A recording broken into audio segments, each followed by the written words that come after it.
Have you ever looked into your spouse's eyes and realized that for 10 years, you were just a pawn?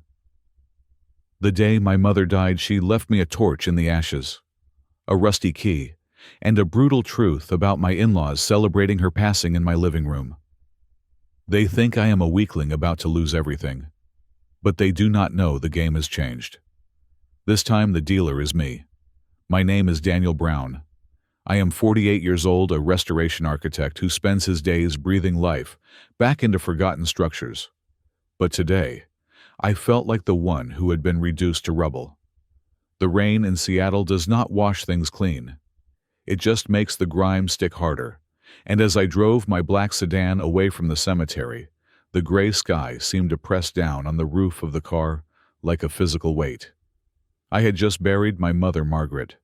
To the world, she was a retired schoolteacher who lived in a drafty old house on the edge of town, a woman who wore cardigans with holes in the elbows and clipped coupons for the grocery store. To me, she was the only person who had ever loved me unconditionally. I was not supposed to be home yet. The wake was being held at a rented hall downtown, a suffocating affair filled with distant relatives and neighbors eating stale sandwiches. I had told my wife Lisa that I needed an hour alone at the cemetery to say a private goodbye. It was a lie. I just could not stand the pity in their eyes anymore, or the way they looked at my suit to see if it was new. I needed the silence of my own home. I needed to sit in my favorite armchair and stare at the wall until the numbness wore off. I pulled into the driveway of our suburban home at 3 o'clock in the afternoon. The house was a modern build, something my father-in-law, Mr. Sterling, had helped us finance with a loan that came with too many strings attached. I noticed immediately that the driveway was not empty.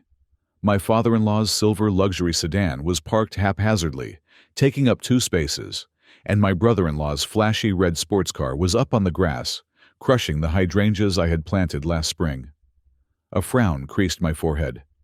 They were supposed to be at the wake. They were supposed to be playing the part of the grieving in-laws standing by the widow. Why were they here? I unlocked the front door quietly. It was a habit I had picked up over 10 years of marriage. Never make too much noise, never disturb the Sterling family when they are holding court. I expected to find them solemn, perhaps having a private drink to honor my mother. Instead, I heard the pop of a cork. The sound was followed by the crystal chime of expensive glasses clinking together. Laughter drifted from the living room. It was not the nervous release of tension laughter that sometimes happens at funerals. It was full-throated, raucous, celebratory laughter. My stomach turned over. I felt a wave of nausea so strong, I had to lean against the wall in the hallway. The air in the house did not smell like grief. It smelled of the 18-year-old scotch I kept hidden in the back of the liquor cabinet for a special occasion. I moved closer, my shoes making no sound on the hardwood floor. I stopped just outside the archway, leading to the living room. Through the gap in the doorframe, I could see them. Lisa was sitting on the leather sofa, her black funeral dress hiked up her thighs, kicking her heels in the air. She looked radiant. There were no tears in her eyes, no redness from crying. She held a glass of my scotch in one hand and was gesturing wildly with the other. "Finally," she said, her voice clear and sharp. "God, I thought that old woman would hang on for another decade out of pure spite. I was about to suffocate in that hospital room pretending to care about her stories." My breath caught in my throat. This was my wife. This was the woman who had held my hand this morning and whispered that she was so sorry for my loss. "The important thing is that she is gone," my brother-in-law said. He was sprawling in my armchair, feet up on the coffee table. "And she left the house, that ugly, rotting piece of junk on the hill." Lisa laughed again, a sound that chilled my blood. "It is not a house, Jason. It is a gold mine disguised as a shack. Do you know where that property line ends?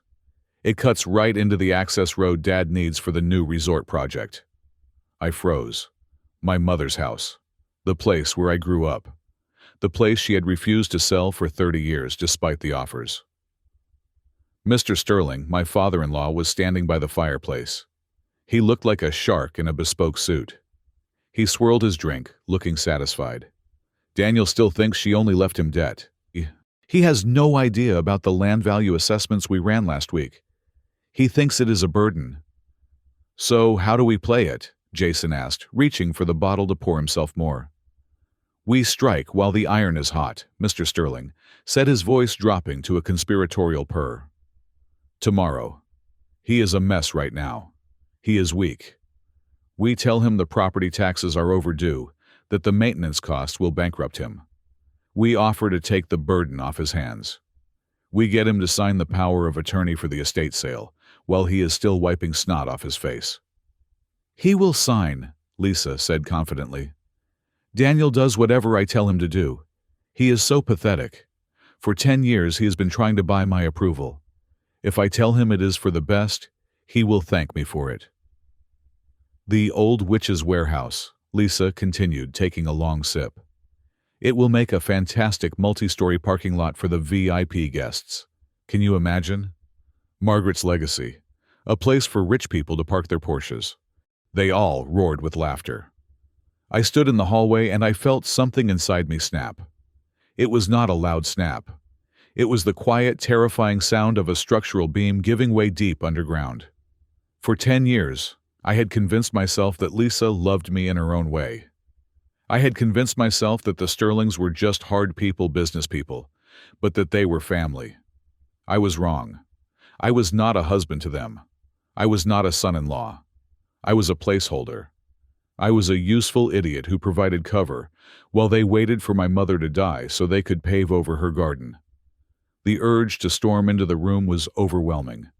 I wanted to smash the glass out of Lisa's hand. I wanted to scream until my throat bled. My hand formed a fist so tight, my fingernails cut into my palm. But then, a memory washed over me. It was my mother's voice from just 3 days ago in the hospice. She was weak, barely able to lift her head, but her eyes were clear. Daniel, she had whispered, you have a good heart. But a good heart is a dangerous thing if you do not have a spine to guard it. When I am gone, do not let them eat you alive. Check the floorboard. Under the rug in the library. The iron box. I had thought she was delirious. I had thought it was the morphine talking. But standing there in the hallway listening to my wife plan the demolition of my childhood home, I realized Margaret had never been delirious. She had been preparing me. If I walked in there now, I would lose. They would gaslight me. They would claim I was emotional, that I was hearing things. They would apologize and then manipulate me later. Mr. Sterling had an army of lawyers. I had nothing but grief.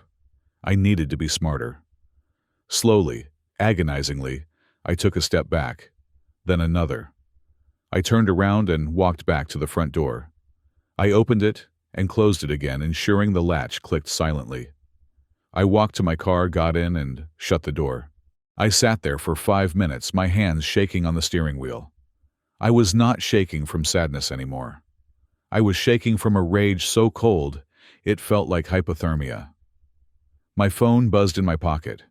I pulled it out. It was exactly 4 o'clock. The message was from a number I did not recognize. Automated message. If you are reading this, I have passed. Please come to 402 East Vine Street immediately. Suite B. Do not tell anyone where you are going. M. Margaret. I started the engine. I did not drive back to the wake. I drove to the other side of the city, to a neighborhood of old brick buildings and narrow alleys that smelled of rain and coffee. I found the address. It was an old law office, the kind with gold lettering peeling off the glass door. I walked inside. The receptionist did not ask my name. She simply pointed to a heavy oak door at the end of the hall. Inside, sitting behind a desk piled high with files, was a man who looked like he had been carved out of granite. He was elderly, with thick spectacles, and a suit that was 20 years out of style but immaculately pressed. Mr. Brown, he said. He did not smile. My name is Arthur Penhaligon. I have been your mother's attorney for 40 years. I did not know she had an attorney, I said, my voice sounding raspy. I thought she just had her pension. Arthur Penhaligon adjusted his glasses. He looked at me with a mixture of pity and assessment. Your mother was a very private woman, Daniel. She believed that wealth was a tool, not a billboard. She knew who she was dealing with. She knew about the Sterlings. He reached into a drawer and pulled out a thick leather binder. He placed it on the desk with a heavy thud. "This," he said, "is the last will and testament of Margaret Brown, the real one." I sat down confused. The real one? But she was a teacher. She was a teacher, Arthur corrected. But she was also the silent founder of Phoenix Holdings. The name hung in the air. I blinked. I knew that name. Everyone in the construction industry knew that name. Phoenix Holdings was the primary supplier of raw structural steel and high-grade lumber for the entire Pacific Northwest. "My mother owned Phoenix Holdings?" I asked, the words feeling foreign in my mouth. 100%, Arthur said. She bought the controlling interest 30 years ago when it was failing, and built it up from the shadows. She used a proxy board to keep her name off the public records. She wanted to protect you. She wanted you to grow up without the burden of that kind of money, until you were ready. Arthur opened the file. He pointed to a clause, highlighted in blue. "But there is more, Daniel. Do you know who Phoenix Holdings' biggest client is?" I shook my head. "Sterling Construction," Arthur said. "Your father-in-law's company. They are leveraged to the hilt. They owe Phoenix Holdings over $12 million in credit for materials on their current projects. And their entire supply chain for the new resort, the one they want to build on your mother's land, is under contract with Phoenix." I sat back in my chair, the room spinning. My mother wasn't just leaving me a house. She was leaving me the leverage. She owned the debt that kept the Sterling family afloat. She controlled the materials they needed to survive. "Your mother left clear instructions," Arthur continued. "Everything goes to you. The land, the company, the debt. But she added a condition. You have full discretion on how to handle the Sterling account. You can extend their credit or you can call it in." I looked down at the document. I saw my mother's signature firm and elegant at the bottom of the page. All these years, while Lisa mocked her for her coupons and her old car, Margaret had held the keys to their kingdom in her pocket. She had watched them belittle her, watched them use me, and she had waited. She had waited for me to see the truth. I thought about the laughter in my living room. I thought about Lisa calling my inheritance a parking lot. I thought about Mr. Sterling planning to trick me while I was mourning. They wanted to buy the land? They wanted to play games? I reached out and took the pen Arthur offered me. "Mr. Penhaligon," I said, "I am going to need you to draft a few documents for me. But not today. Today I am just a grieving son."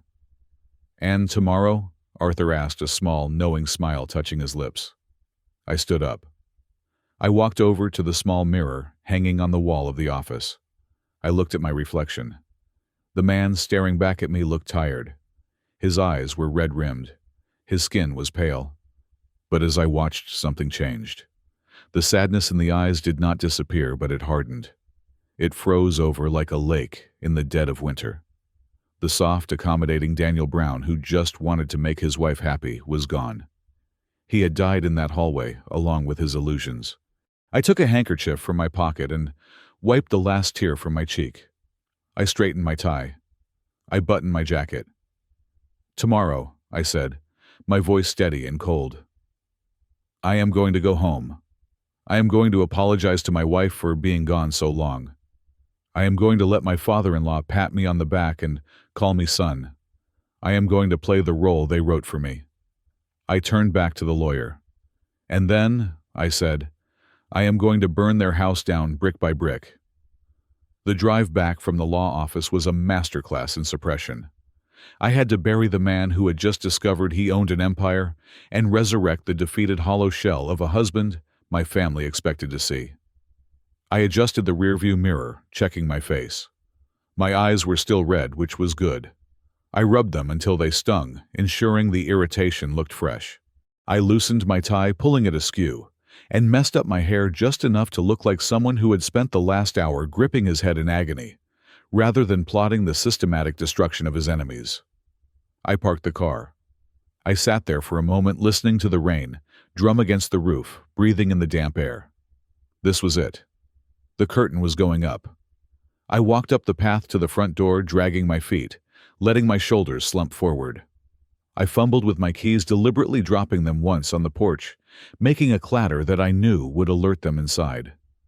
I wanted them to have that split second of panic, that frantic scramble to hide the scotch and compose their faces. When I pushed the door open, the transformation inside was almost comical had it not been so vile. The raucous laughter I had heard earlier had evaporated. The living room was now a tableau of somber respectability. My brother-in-law Jason was studying his phone with a deep frown. My father-in-law Mr.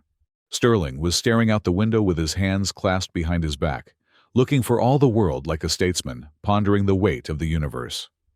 And Lisa, my wife, came rushing toward me the moment I stepped across the threshold. Her face was a mask of tragic concern, her eyebrows pulled together in that specific way she practiced in the mirror.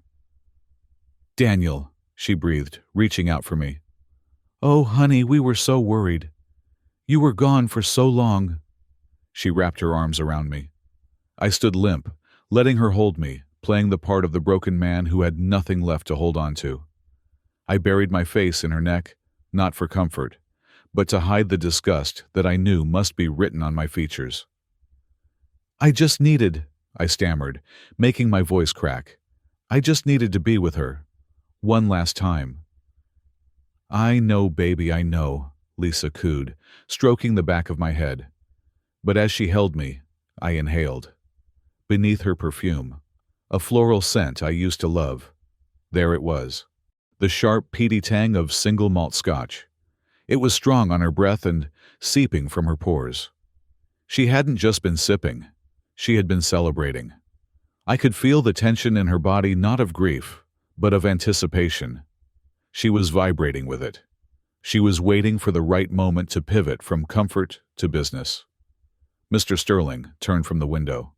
He walked over and placed a heavy paternal hand on my shoulder. "It is a hard day, son," he said, his voice dropping an octave to sound grave. "The hardest day. We all loved Margaret. She was a unique woman." I knew exactly what he meant by unique. He meant stubborn. He meant an obstacle. "Thank you, Robert," I whispered, keeping my eyes on the floor. "Come sit down." Sterling guided me to the sofa, the same one where Lisa had been kicking her legs in joy less than 2 hours ago. "You look pale. Jason, get Daniel a water." Jason grunted, hauling himself up from the armchair. He didn't look at me. He just walked to the kitchen. I knew he despised me. To him, I was the guy who married his sister and didn't have the killer instinct to be rich. If only he knew. I sat down, burying my face in my hands. The room was silent for a long minute, save for the sound of rain and my own staged, shaky breathing. Daniel, Mr. Sterling, began sitting on the coffee table opposite me, invading my personal space. "I hate to bring this up now. Believe me, I do. But you know how the state operates. Bureaucracy does not pause for grief." Here it comes, I thought. "What do you mean?" I asked, looking up with wide, confused eyes. "The estate," Sterling said, sighing, as if the weight of the world were on his shoulders. "Your mother's property. The taxes, the upkeep, the liability insurance. It is a lot for one man to handle, especially a man in your state. I have seen it happen 1,000 times. People get overwhelmed. They make mistakes." Lisa sat next to me, taking my hand in hers. Her palm was hot. "Dad just wants to help Daniel. We think it might be best if we handle the administrative side for you, just so you can grieve without worrying about paperwork." "The land is adjacent to our new project," Sterling added, his tone casual, as if it were an afterthought. "It would be simple for my legal team to absorb the management of it. We could prepare a power of attorney. Just a limited one, of course. Just to let us deal with the sale and get that old shack, I mean that house, off your hands before it becomes a money pit." They were circling like vultures. They didn't even wait for the body to get cold. They wanted me to sign away the land before I even knew what it was worth.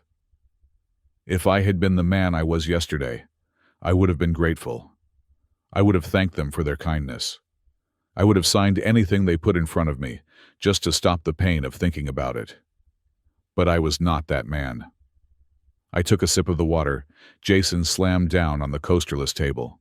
My hand shook, spilling a little. "I can't," I whispered. The air in the room stiffened. "What do you mean you can't?" Lisa asked, her voice sharpening just a fraction before she caught herself. "I can't think about papers," I said, putting the glass down. "Not today. My head is spinning. I feel like I'm going to throw up. Please, Robert, just give me a few days. I just need to sleep." I saw Mr. Sterling's jaw tighten. He exchanged a quick glance with Lisa. They were annoyed. This wasn't the script. I was supposed to be pliable. "Of course," Sterling said, though his smile didn't reach his eyes. "Of course, Daniel. Take the night. But these things have deadlines. We don't want the state stepping in and freezing the assets. That would be a nightmare." "Tomorrow," I lied. "We can talk about it tomorrow." I stood up, swaying slightly for effect. "I'm going to go to bed." "I'll come up with you," Lisa said, standing up. "No," I said, perhaps a little too quickly. I softened my tone. "No, Lisa. I need to be alone. I don't want to keep you awake with my tossing and turning. I'll sleep in the guest room tonight." Lisa looked relieved. She didn't want to comfort me. She wanted to finish that bottle of scotch with her family and complain about my hesitation. "Okay, sweetie. If you need anything, just call." I walked up the stairs, feeling their eyes on my back like laser sights. Once I was inside the guest room, I locked the door. I turned off the lights and sat on the floor, leaning against the bed frame. I pulled the heavy leather binder Arthur Penhaligon had given me out from under my jacket, where I had kept it pressed against my ribs. I didn't sleep that night. I didn't even close my eyes. I turned on the small desk lamp, draped a towel over it to dim the light, and began to read. The binder wasn't just financial records. It was a history of a war I hadn't known was being fought. I flipped past the deeds and the bank statements until I found a thick-bound notebook. It was my mother's diary.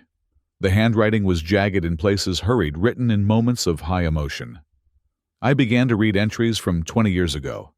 My father had been a small contractor, a good man who worked with his hands. He had died of a heart attack when I was 25, bankrupt and broken. I had always believed he was just a bad businessman. October 14th, 1998, the entry read, "Robert Sterling came by the shop today.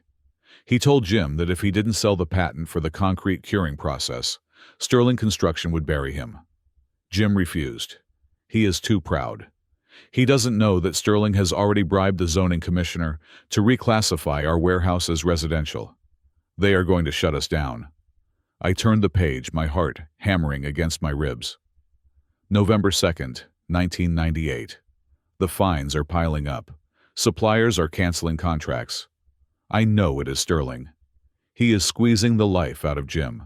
I saw Sterling laughing at the bank today when they denied Jim's loan extension. I felt a cold sweat break out on my forehead. My father hadn't failed. He had been murdered slowly, systematically by the man who was currently sitting in my living room, drinking my liquor. Robert Sterling had crushed my father to steal a patent for quick-curing concrete that was now the industry standard, one of the cornerstones of the Sterling fortune. But then, the tone of the diary changed. January 5th, 1999. Jim is gone, but I am not. Sterling thinks he won. He thinks the patent is public domain now. He doesn't know I filed the international copyright under my maiden name in Switzerland 3 weeks ago. He doesn't know I took the life insurance money and bought the shell company that supplies his lumber. He wants to play dirty? I will show him what dirt looks like. I will own the ground he walks on. I sat there in the dim light, tears streaming down my face. This wasn't just business. This was vengeance.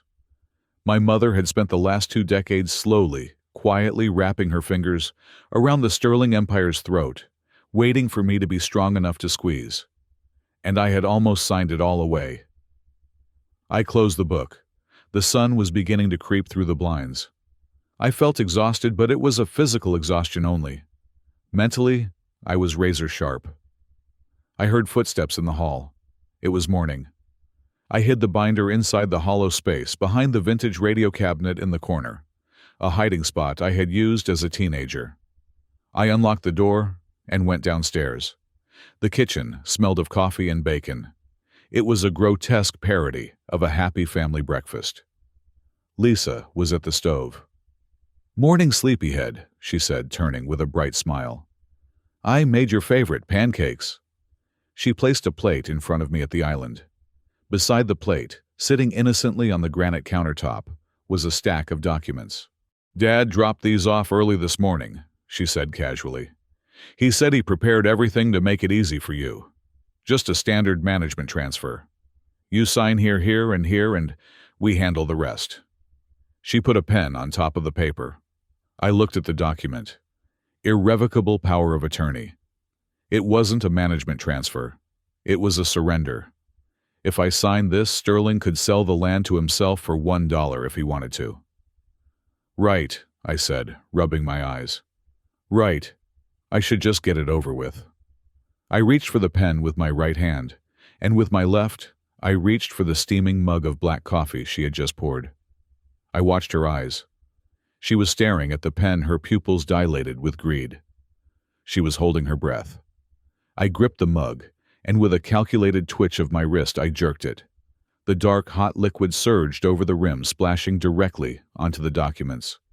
It soaked into the paper, instantly turning the crisp white pages into a brown, soggy mess. The ink of the contract blurred immediately.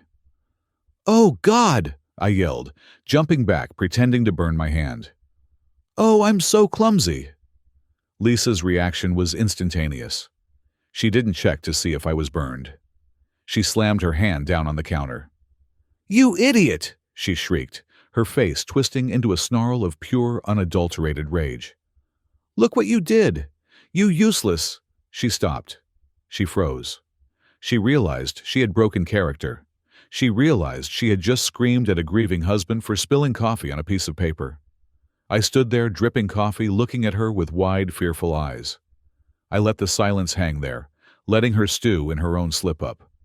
She took a deep breath, forcing the mask back on. It was terrifying to watch. The snarl smoothed out into a pained smile. Oh, Daniel. I'm sorry, I'm just so stressed for you. I wanted to get this done so you could rest. I didn't mean to yell."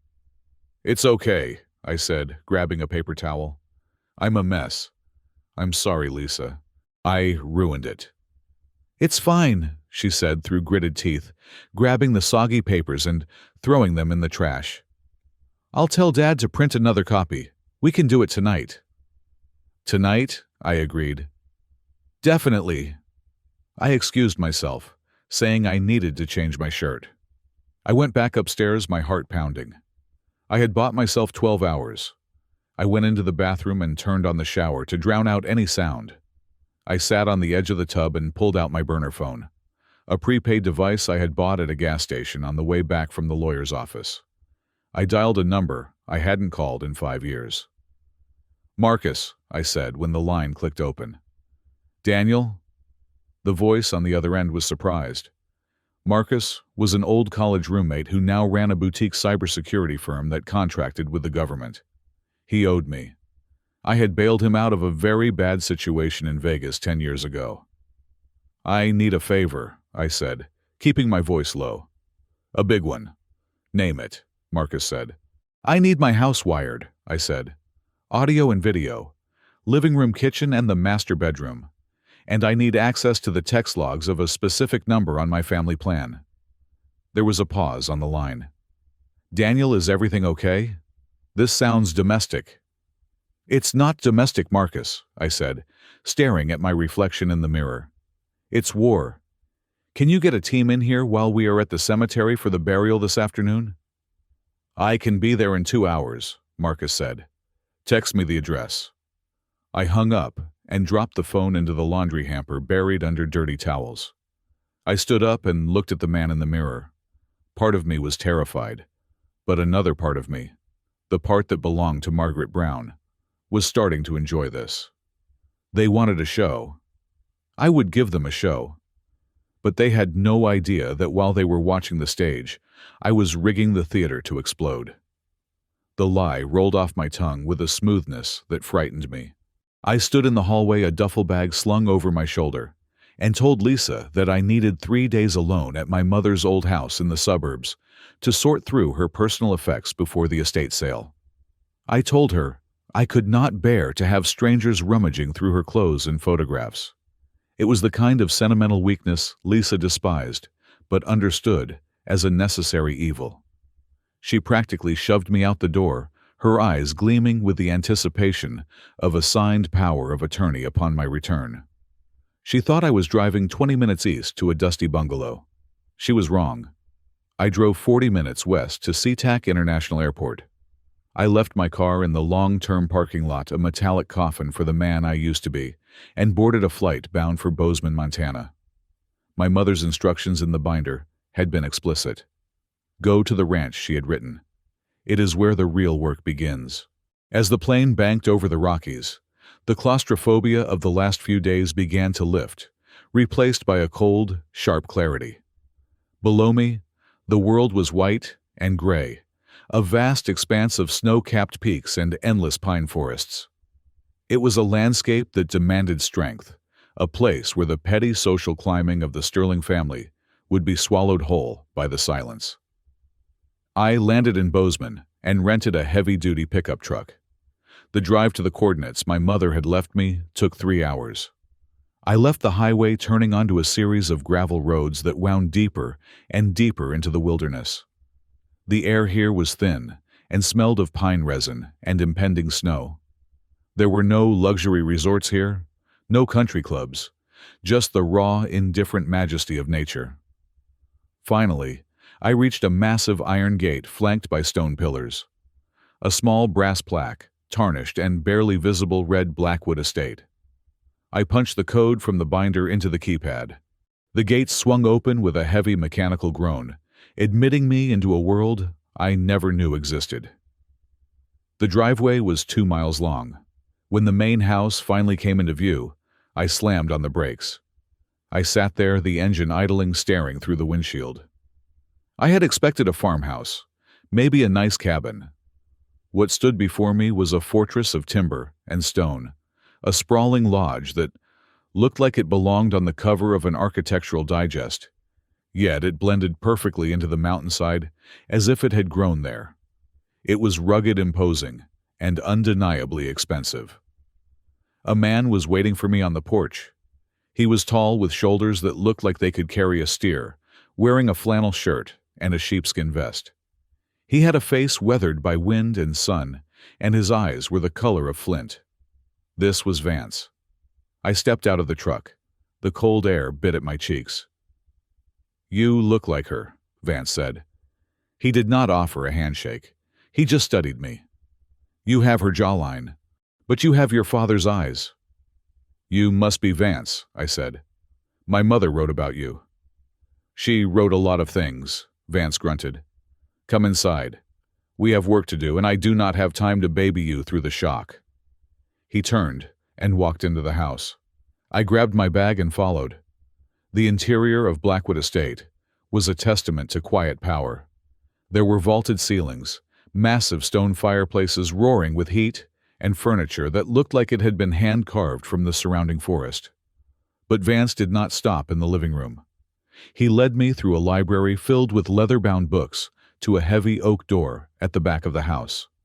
He unlocked it with a key that hung from a chain around his neck. "Most people think your mother was a teacher who got lucky with stocks," Vance said, his voice echoing in the stairwell as we descended. "Margaret was not lucky. She was a visionary. She saw value where other people saw dirt." We reached the bottom of the stairs. We were in a climate-controlled basement, humming with the sound of server banks and ventilation systems. Vance walked over to a large map on the wall. It depicted the estate, but it was overlaid with geological survey data. "Blackwood is not just a ranch, Daniel," Vance said, tapping a red section of the map. "Do you know what palladium is?" "It is a metal," I said. "Used in catalytic converters, electronics." "It is one of the rarest metals on Earth," Vance corrected.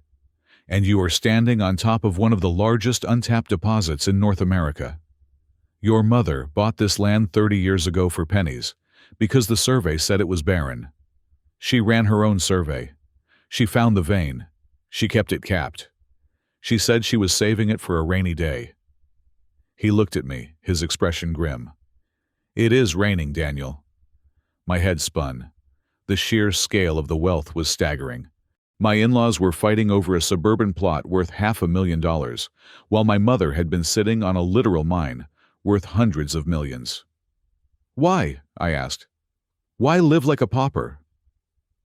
"Because wealth paints a target on your back," Vance said. "And she was hunting tigers. You cannot hunt tigers if you are wearing neon." He walked over to a steel door that looked like a bank vault. He punched in a biometric code and scanned his retina. The door hissed open. "Welcome to the truth room," Vance said. The room was lined with filing cabinets. In the center was a large oak table covered in stacks of dossiers. This was not a chaotic mess. It was a war room. "Your mother spent 20 years building Phoenix Holdings," Vance explained, gesturing to the files. "But she did not just build. She watched. She knew that to survive in this industry, you have to know where the bodies are buried. She collected leverage on everyone: competitors, politicians, zoning inspectors, and of course the Sterlings." He pulled a thick red file from the top of the stack and slid it across the table toward me. "Open it," he commanded. I opened the file. The first page was a summary of Sterling Construction's financials. But these were not the public reports. These were the forensic audits my mother's private investigators had compiled. My eyes widened as I scanned the numbers. "They are broke," I whispered. "Worse than broke," Vance said. "They are insolvent. Robert Sterling has been running a Ponzi scheme for 5 years to cover the losses from a failed casino project in Nevada. He has been shuffling money between accounts to pass audits." I turned the page. There were photographs. Robert Sterling, shaking hands with a man I recognized from the news, a known figure in organized crime, currently under indictment for racketeering. "He borrowed $5 million from the Valenti crime family to keep the company afloat last year," Vance said, pointing to the photo. "The interest payments are eating him alive. He is desperate, Daniel. That resort project next to your mother's house? It is not a real project. It is a ghost project." I looked up confused. "What do you mean?" "He needs your mother's land to combine with his own parcel," Vance explained. "Once he has the combined deed, the land value triples on paper. He plans to use that inflated asset to secure a legitimate bank loan of $20 million. He is going to use the bank loan to pay off the mob. There is no resort. He is never going to build it. He just needs the land to save his kneecaps." It all clicked into place. The urgency. The pressure to sign immediately after the funeral. The fake smiles. They weren't just greedy. They were terrified. My mother's land was their only lifeboat in a stormy sea, and they were trying to throw me overboard to get to it. I felt a vibration in my pocket. It was my phone. I pulled it out. The screen lit up with a photo of Lisa. I looked at Vance. He nodded. "Answer it. Do not tell her where you are." I swiped the screen. "Hello?" "Daniel!" Lisa's voice was shrill. The sweetness from this morning was gone, replaced by a frantic edge. "Where the hell are you? I called the house phone at your mom's place 5 times. You are not there." I leaned back in the chair, resting my hand on the dossier that contained the proof of her father's crimes. For the first time in our marriage, I did not feel the reflex to apologize. "I am in the backyard, Lisa," I lied, my voice steady. "The signal is bad. I was burning some old brush." "Burning brush?" she snapped. "You are supposed to be sorting papers. Listen to me. Dad is furious. He talked to his lawyers and they said the delay is risking the permit application. You need to come home, now. Forget the cleaning. Just come home and sign the papers. I can't, Lisa, I said. I am not feeling well. The grief comes in waves. I need this time. Stop being so dramatic, she shouted. It is just a signature. Do you have any idea how selfish you are being? My family is trying to help you, and you are acting like a child. If you do not come back by tomorrow morning, Daniel, I swear to God I am going to... She trailed off, leaving the threat hanging. You are going to what? I asked softly. I will make you regret it, she hissed. I will leave you, Daniel. I will take everything. I almost laughed. She had nothing. Her father had nothing. They were standing on a trapdoor, and I was holding the lever. I have to go, Lisa, I said. The fire is getting low. I hung up. I turned off the phone and tossed it onto the table. She thinks she has power, I said to Vance. She has the power you gave her, Vance said. Take it back. Vance spent the next 6 hours giving me a crash course in the empire I now controlled. He showed me the corporate structure of Phoenix Holdings. He introduced me via encrypted video link to the team of 3 lawyers who had been on retainer for years, waiting for this moment. They explained to me that we held the promissory notes on Sterling's heavy machinery. We supplied the steel for his current skeleton sites. We could shut him down with a single phone call. But a phone call was too easy. A phone call was business. I wanted justice.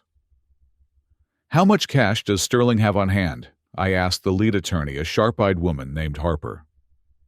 Based on our latest intel, he has less than $50,000 in liquid capital, Harper said. He is waiting on a progress payment from the city for a municipal contract.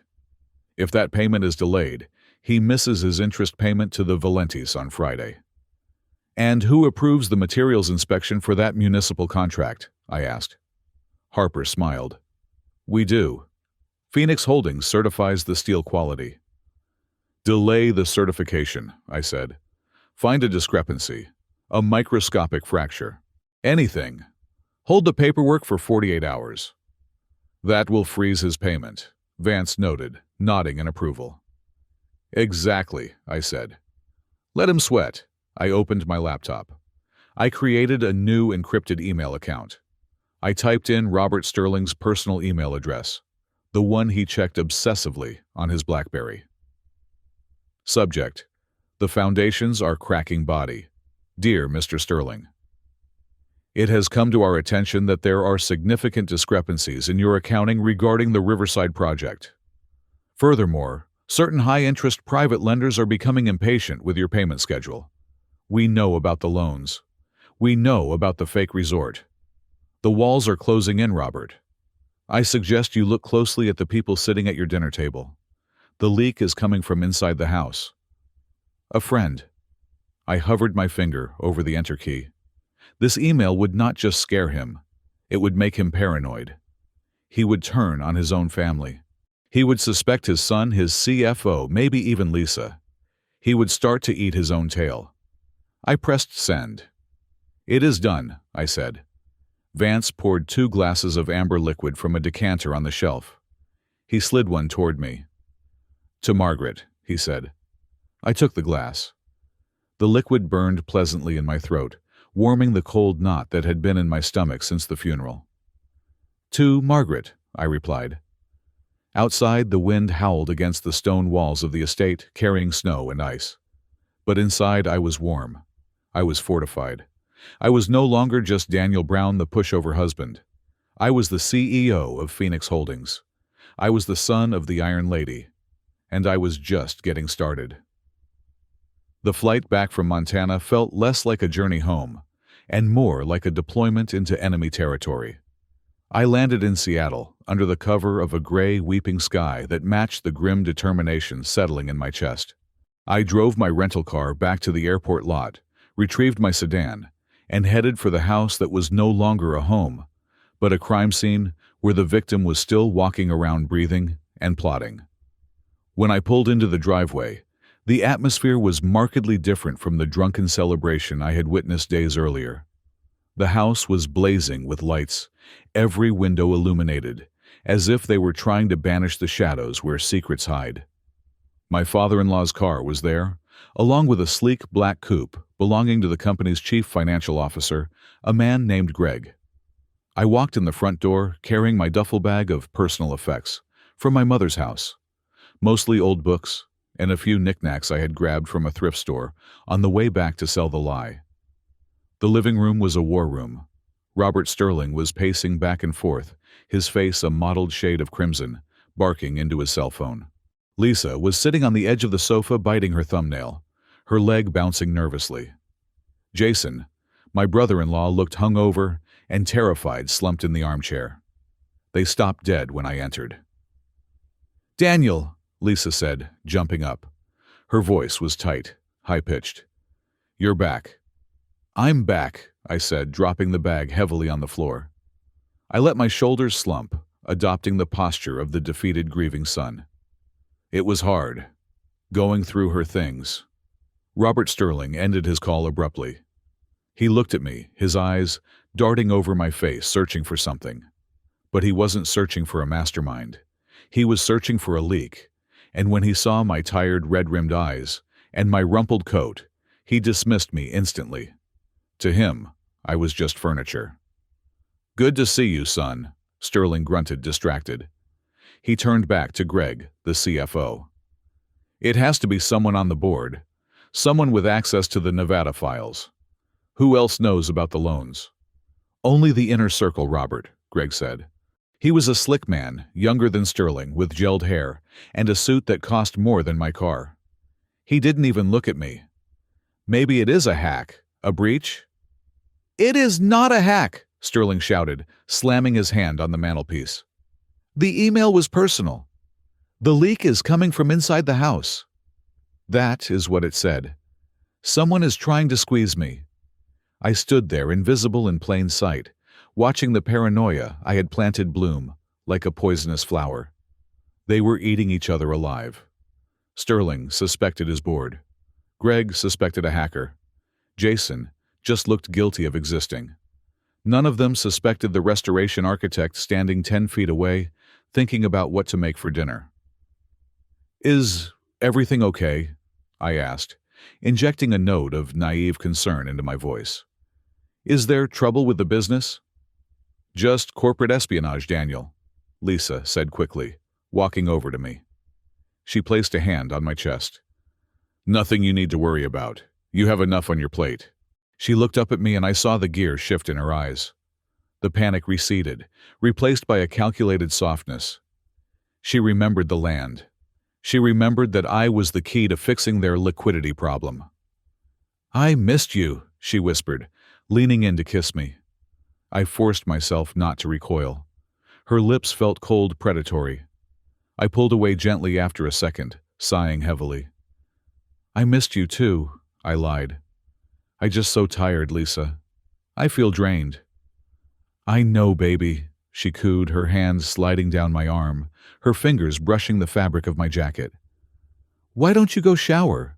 I will bring you a glass of wine. We can relax. Just the two of us." I knew that tone. It was the tone she used when she wanted something expensive. A vacation, a new car, or in this case, a signature on a deed that would save her family from ruin. I went upstairs, my heart rate steady, but my adrenaline spiking. I locked the bathroom door and turned on the shower. I checked the burner phone I kept taped inside the lining of my toiletry bag. A message from Vance. "The bait is taken. Sterling's creditors are calling. He has 48 hours. I washed off the travel grime, scrubbing my skin until it was pink, trying to wash away the feeling of Lisa's touch. When I came out wrapped in a robe, Lisa was waiting in the bedroom. She had changed into a silk nightgown, one she hadn't worn in years. The lights were dimmed. 2 glasses of wine sat on the nightstand. She patted the bed beside her. "Come here, Daniel. Let me take care of you." It was a performance. A grotesque, manipulative performance. She needed me pliable. She needed me to feel loved, so I would hand over the only leverage I had. I sat on the edge of the bed, keeping my distance. "Lisa," I said, my voice trembling with feigned emotion. "I did a lot of thinking at Mom's house. About us, about the future." She stiffened, sensing the opening. She crawled across the bed, wrapping her arms around my neck, pressing herself against my back. "And? What did you think about?" "I realized you were right," I said. "About the land. It is too much for me. Mom held on to things too tightly. I don't want to be like that." I felt her exhale, a long, shuddering breath of relief. "Oh, Daniel," she said, kissing my cheek. "That is so sensible. It is the right decision. Dad will take care of everything. We can sell it and you can use the money to start your own firm, or we can take that trip to Italy." "I will sign," I interrupted softly. "Wonderful." She reached for the wineglass, her hand shaking with excitement. "We can do it tonight. Dad has the papers downstairs." "But," I said, holding up a hand, "I have one condition." She froze. "A condition?" I turned to face her. I made my eyes wide and pleading. "I want to honor her, Lisa. I don't want this to just be a transaction in a back room. I want people to know that Margaret Brown gave this land to the community's future. I want a ceremony." "A ceremony?" Lisa blinked, confused. "Yes," I said, gathering steam.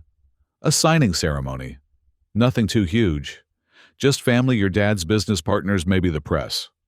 I want to make a speech about her legacy before I sign the deed over to Sterling Construction. I want to feel like her death meant something." I watched the calculations running behind her eyes. She thought I was being pathetic. She thought I was a vain man needing a moment in the spotlight to soothe my ego. "Daniel," she said slowly, "don't you think that is a bit much? Dad is in a hurry." "It has to be this weekend," I said firmly. "Saturday. If we can't do it properly, I don't think I can sign. It just feels disrespectful." She waited. A public ceremony was annoying, but if it was the price for the land that would save them from bankruptcy and prison, it was a bargain. "Okay," she smiled a tight plastic smile.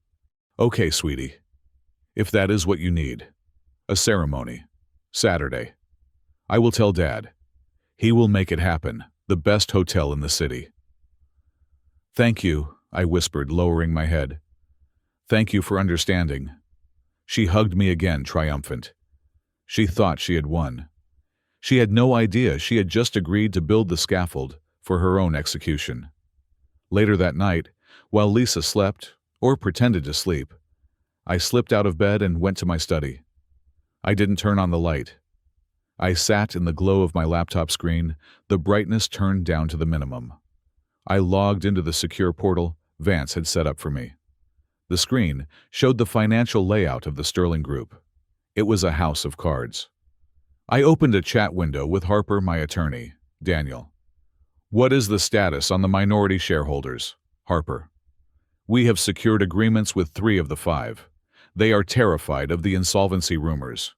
They are selling their debt to Phoenix Holdings for 60 cents on the dollar." Daniel. "Buy it. All of it. I want to own every cent of bad debt they have." Harper.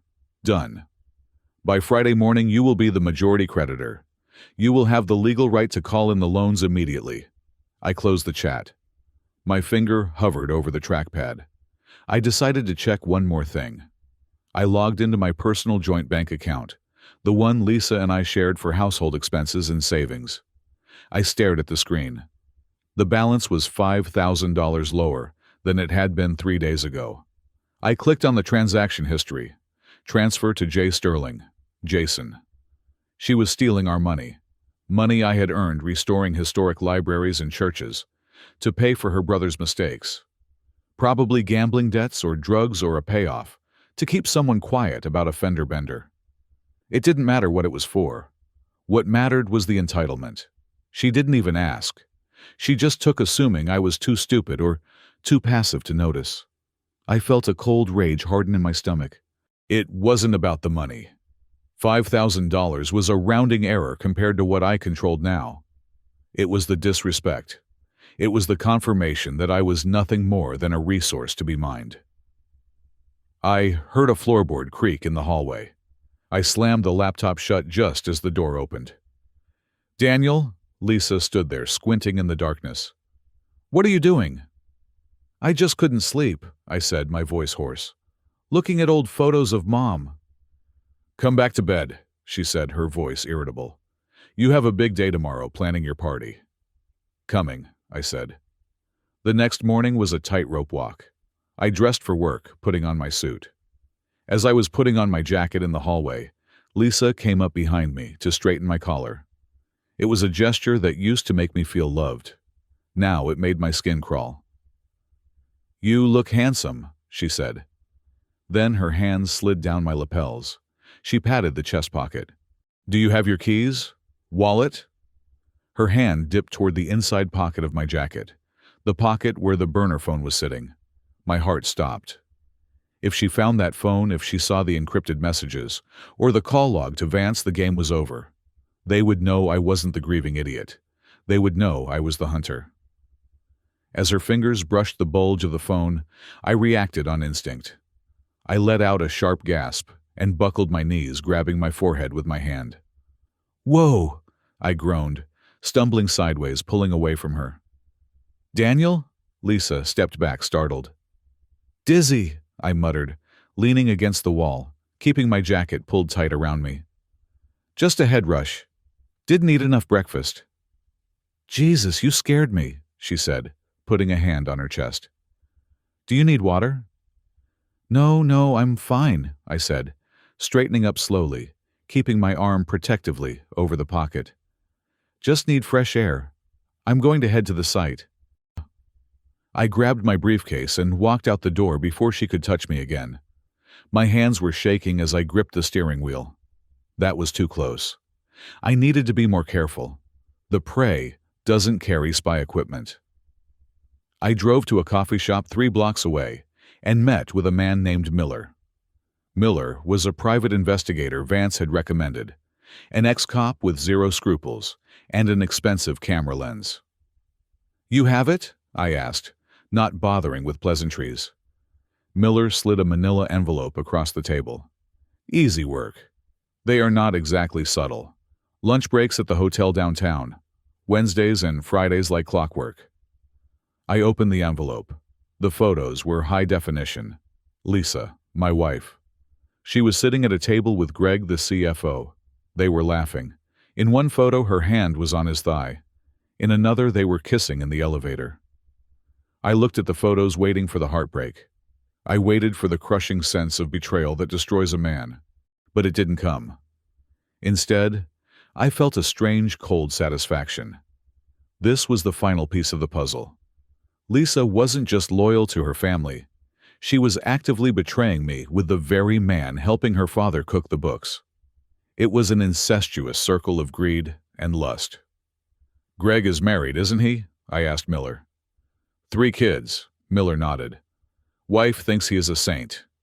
"Good," I said. "Keep the negatives. I will need digital copies uploaded to a secure server by tonight." "What are you planning, Mr. Brown?" Miller asked, looking at me with a hint of fear. "I am planning a retirement party," I said, putting a $100 bill on the table for his coffee. By Friday afternoon, the stage was set. The Grand Hotel ballroom had been booked. Robert Sterling had pulled every string he had to get the local press to attend, spinning it as a philanthropic partnership between his company and a local family. He was preening, convinced he had pulled off the heist of the century. He thought he was getting a multi-million-dollar property for the cost of a few hors d'oeuvres. I stood in front of the mirror in the hotel suite I had rented for the day to prepare. I adjusted my tie. It was black, the color of mourning, but also the color of the judge's robe. My phone buzzed. It was a text from Vance. "The trap is primed. All debt has been acquired. The audio from the funeral is queued. We are ready." I looked at my reflection. The tired, sad Daniel was gone. The man staring back was sharp, focused, and dangerous. I walked out of the room and headed for the elevator. The prey was walking into the snare, and he was bringing the whole pack with him. It was time to close the cage. The clock was ticking, and the sound of it was the only music playing in my head. With 72 hours remaining until the ceremony at the Grand Hotel, the time for mourning was over. The time for surgical precision had begun. I moved through the days like a ghost in my own life, a silent operator dismantling the machinery of my marriage from the inside out, while my wife and her family were too busy measuring the curtains for a palace they would never own. My first move was financial. I sat in my car outside the bank branch on 4th Avenue, watching the morning rush hour traffic. I walked in at 9 o'clock sharp. I did not make a scene. I simply requested a cashier's check for the balance of our joint savings account. It was not a fortune. Lisa had drained most of it for her brother, but there was roughly $12,000 left. I moved it all into a new account solely in my name at a different bank. When the teller asked the reason for the withdrawal, I told her I was buying a vintage motorcycle to cope with my grief. She smiled sympathetically. I did not smile back. Next was the life insurance. For 10 years, Lisa had been the sole beneficiary of a policy worth $2 million. If I died, she would be set for life. I logged into the provider's portal on my phone and erased her name. In the blank field, I typed the Margaret Brown Foundation for Youth Literacy. I hit save. If Lisa decided to kill me for the inheritance after the dust settled, she would find herself inheriting nothing but a thank you note from a charity. But the masterstroke was the house. We lived in a beautiful Victorian home in the Queen Anne district. Lisa loved this house. She loved telling her friends it was ours. But she always conveniently forgot that I had bought it 2 years before we met, using the inheritance from my father. Her name was never on the deed. It was my separate property. I met with a notary and a representative from Phoenix Holdings, my own company, in a coffee shop downtown. I signed the transfer papers. I sold the house I was currently sleeping in to a shell company owned by the estate for $1. Technically, as of that signature, Lisa and I were squatters. I was evicting us, and she did not even know it. I folded the receipt into my pocket and drank my black coffee. It tasted like justice. While I was stripping the copper wire out of our life, Robert Sterling was busy inflating the balloon that I was about to pop. He was in a frenzy of arrogance. I heard him on the phone constantly, his voice booming through the thin walls of the house whenever he came over to check on me. He was calling investors partners and even local city council members. He was inviting them to the signing ceremony of the decade. He promised them champagne caviar and a first look at the architectural plans for the Sterling Brown Resort. He was using my mother's name to wash his dirty reputation. He had no idea that every person he invited was another witness to his execution. On Thursday afternoon, I drove to a quiet park near the federal courthouse. I sat on a bench overlooking the Sound, clutching a thick manila envelope. 10 minutes later, a man in a gray trench coat sat down next to me. "Hello, Daniel," he said, staring out at the ferries crossing the water. "Hello, Thomas," I replied. Thomas was the Assistant United States Attorney for the Western District of Washington. We had been roommates in our freshman year of college long before life took us in different directions. He was a good man, a rigid man who believed in the law, the way a priest believes in Scripture. "You look like hell," Thomas noted, finally turning to look at me. "I buried my mother this week," I said, "and on Saturday I am burying my marriage." I slid the envelope across the bench. "What is this?" Thomas asked. "Evidence," I said. "RICO predicates, wire fraud, bank fraud, money laundering, and proof of conspiracy to commit bribery of a public official." Thomas raised an eyebrow. He opened the flap and peeked inside. He saw the photos of the ledger entries, the emails between Sterling and the Valenti crime family, and the falsified audit reports. "Sterling Construction?" Thomas asked, his voice dropping to a whisper. "We have been trying to nail Robert Sterling for 3 years. We could never get inside the books." "You are inside now," I said, "but I have a condition." "I cannot make deals, Daniel," Thomas warned. "No deals," I said. Just timing. You do not move until Sunday morning. I want Saturday night. Saturday night is mine. I want to look him in the eye when he realizes it is over. Once I walk off that stage, he is yours." Thomas looked at the files again, then back at me. He nodded slowly. "Sunday morning. I can't promise the FBI won't start surveillance sooner, but the arrest warrants take time to process anyway." "Thank you," I said. I stood up and walked away without looking back. I had just handed my father-in-law a prison sentence of 20 years. When I returned home that evening, the air in the house was thick with tension. Lisa was pacing the kitchen. She looked frayed. Her intuition, usually dulled by narcissism, was pricking at her. She sensed that something was wrong. My compliance was too perfect. My silence was too heavy. "Where were you?" she asked sharply as I hung up my coat. "Just driving," I said, clearing my head. "You have been doing a lot of driving lately," she said, her eyes narrowing. I went into the living room and poured myself a drink. I noticed immediately that the books on my shelf were slightly out of alignment. The papers on my desk had been shuffled. She had searched the house while I was gone. She had gone through my drawers, my pockets looking for something. A receipt? A letter? A sign of rebellion? She found nothing because there was nothing to find. The burner phone was taped under the bumper of my car now. The laptop was in a locker at the gym. "Did you find what you were looking for, Lisa?" I asked, taking a sip of whiskey. She froze in the doorway. "I don't know what you are talking about." "The desk," I said, pointing with my glass. "You moved the stack of architectural journals. You usually hate touching them because of the dust." "I was cleaning," she snapped, defensive. "God, Daniel, you are so paranoid. I am just trying to keep this place presentable for when Dad comes over." We sat down for dinner. It was a silent, suffocating affair. The only sound was the scraping of silverware on china. I watched her eat. She picked at her food, her eyes darting to her phone every few seconds. "Lisa," I said, breaking the silence. My voice was calm, conversational. "What?" she asked, not looking up. "Do you believe in karma?" She stopped chewing. She looked at me, a forkful of salad halfway to her mouth. "What kind of question is that?" "A simple one," I said. "Do you believe that people get what they deserve? That the universe balances the scales eventually?" She let out a short, nervous laugh. It sounded like glass breaking.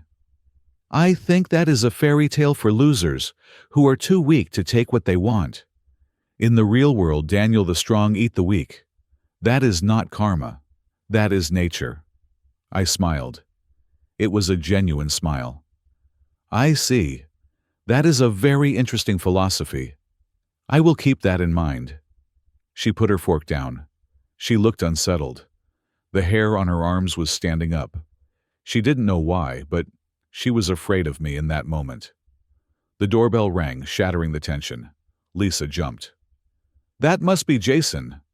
My brother-in-law strode into the house like he owned it. He smelled of stale beer and expensive cologne. He didn't say hello. He walked right up to the table where I was sitting. "Hey, Danny boy," he sneered. "Dad is getting nervous. He wants to know why you haven't sent over the draft of your speech yet. He wants to approve it." "I am still writing it," I said, not standing up. "Well, write faster," Jason said, leaning over me, placing his hands on the table to intimidate me. "And listen, no funny business on Saturday. You go up there, you cry a little about your mom.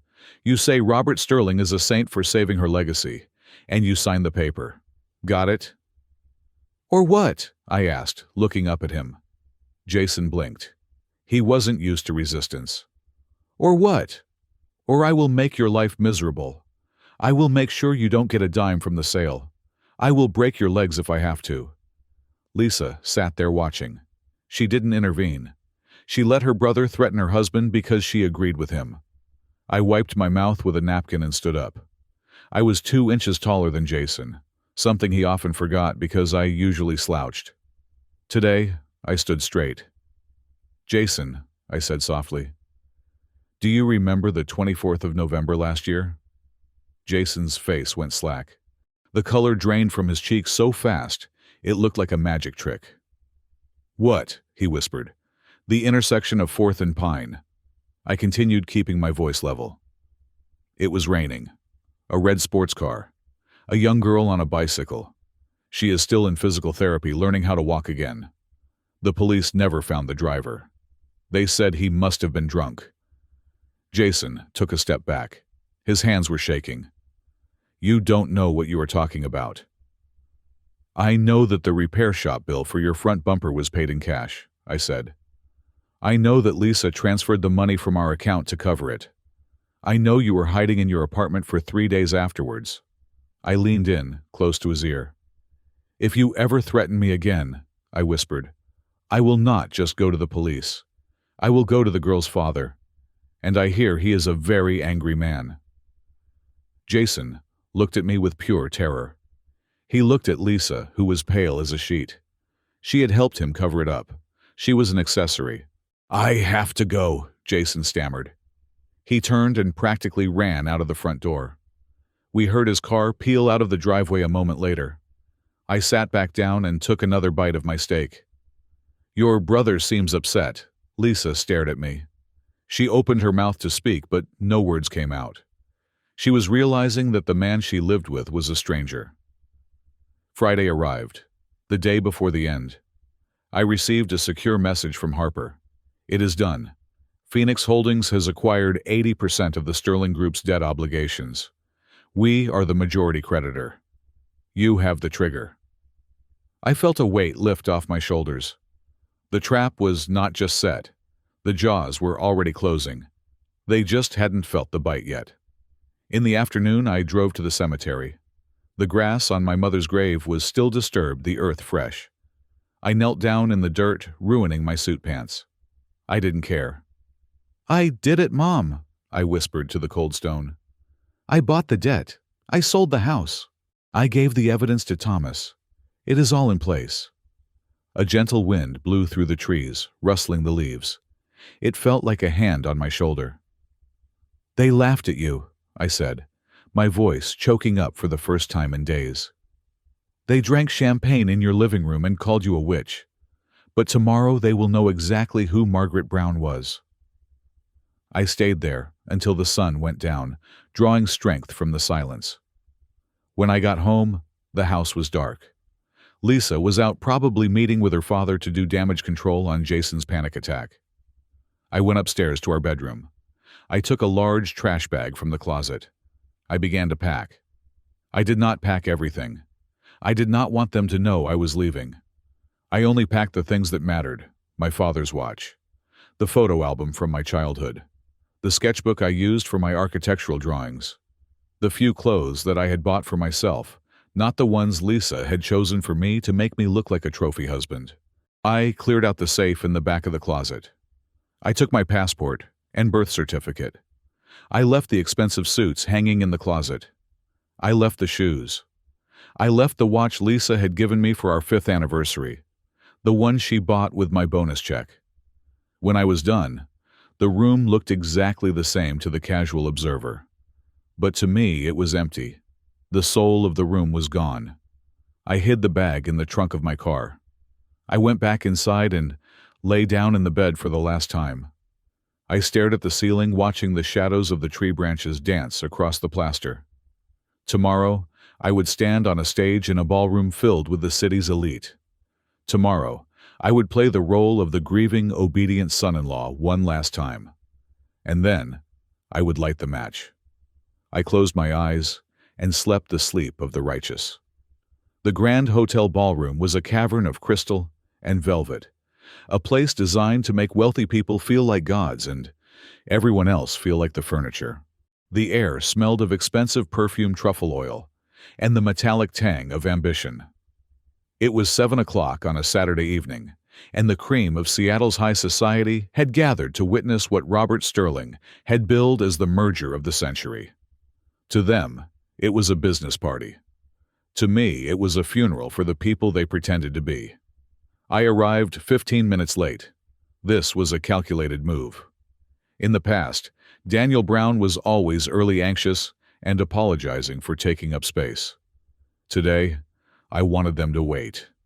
I stepped out of the elevator and adjusted my cuffs.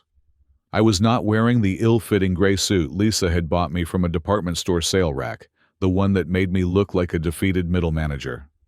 I was wearing a bespoke black tuxedo tailored in Milan, a relic from my father's younger, more prosperous days, that I had had altered to fit my frame perfectly.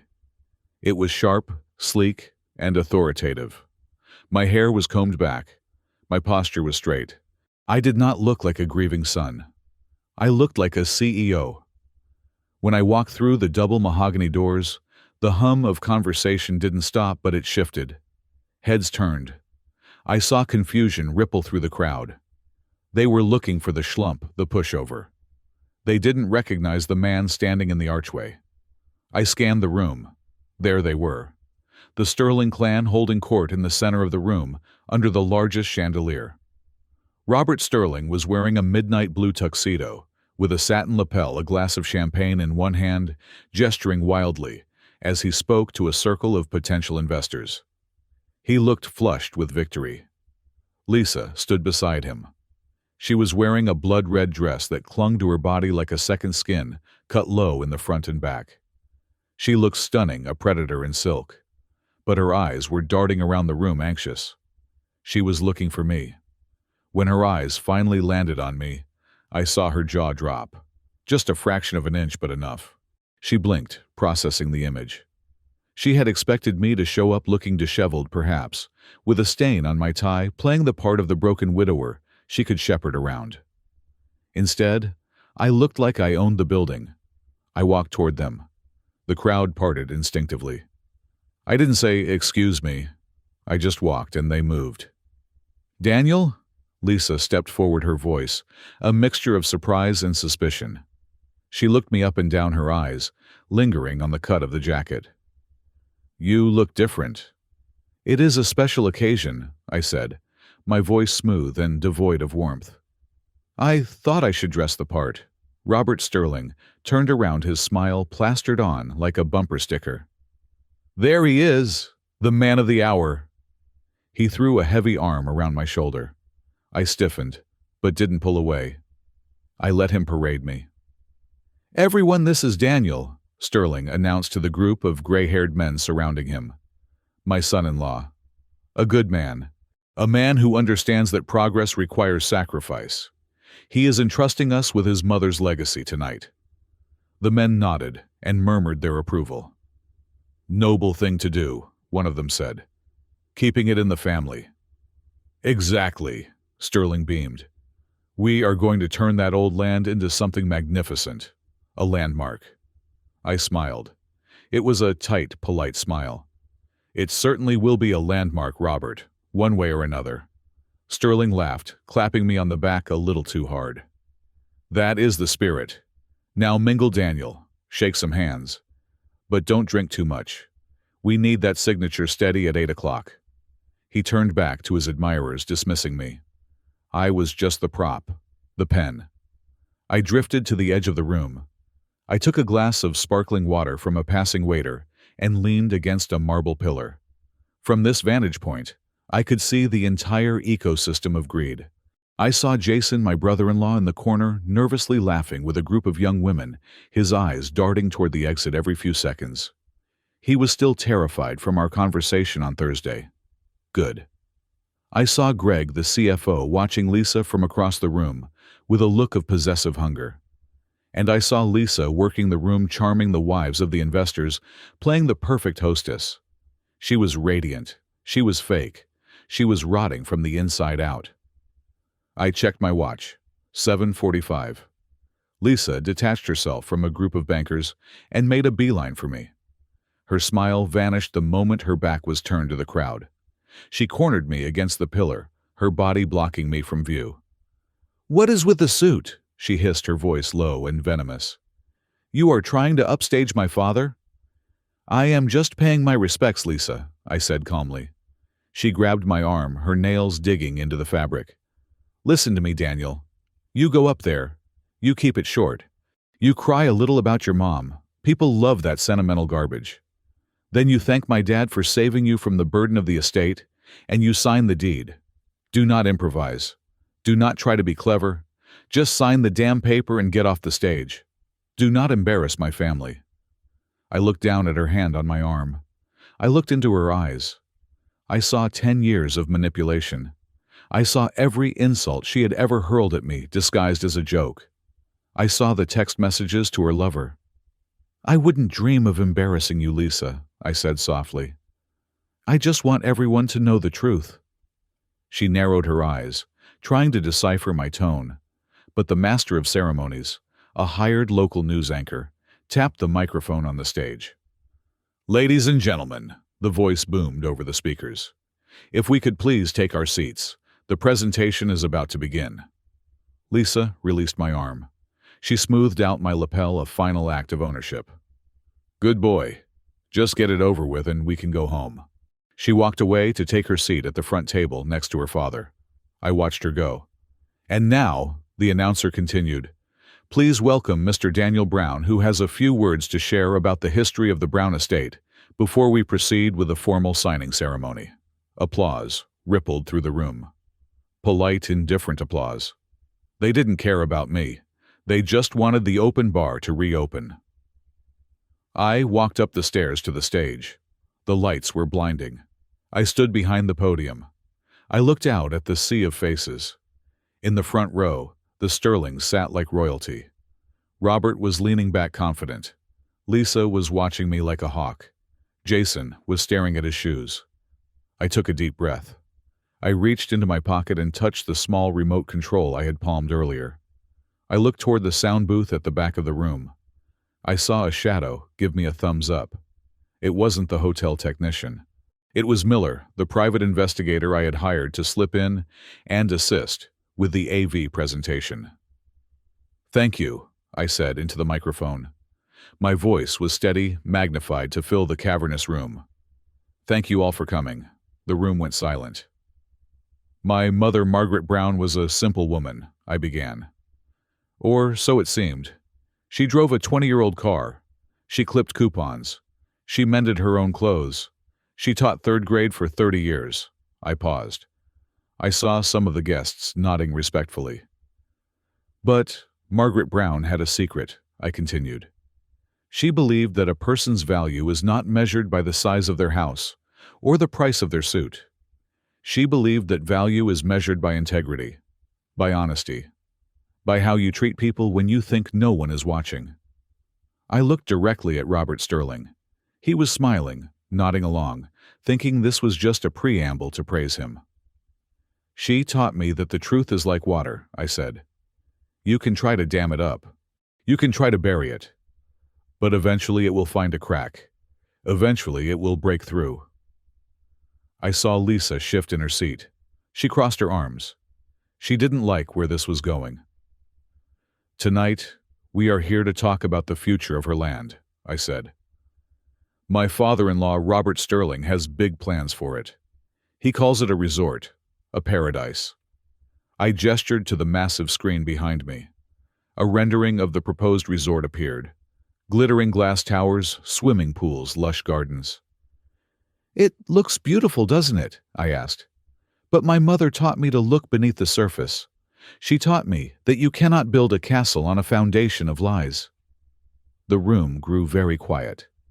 The polite smiles were starting to falter. Robert Sterling sat up straighter. His smile was frozen rigid.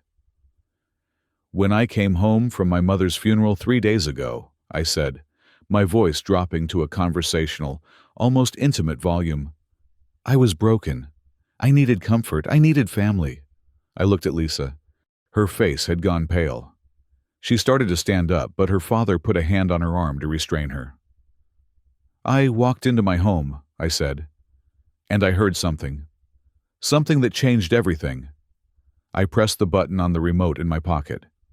The beautiful rendering of the resort on the screen behind me flickered. It distorted, turning into static for a brief second. Then, the screen went black. But the sound system did not go black. Suddenly, a voice boomed through the ballroom. It was crystal clear, high-definition audio. Finally, that old woman is gone. The voice was Lisa's. It was unmistakable, sharp, cruel, and dripping with disdain. A gasp went through the room. People turned to look at Lisa. She froze, her eyes widening in horror. The recording continued.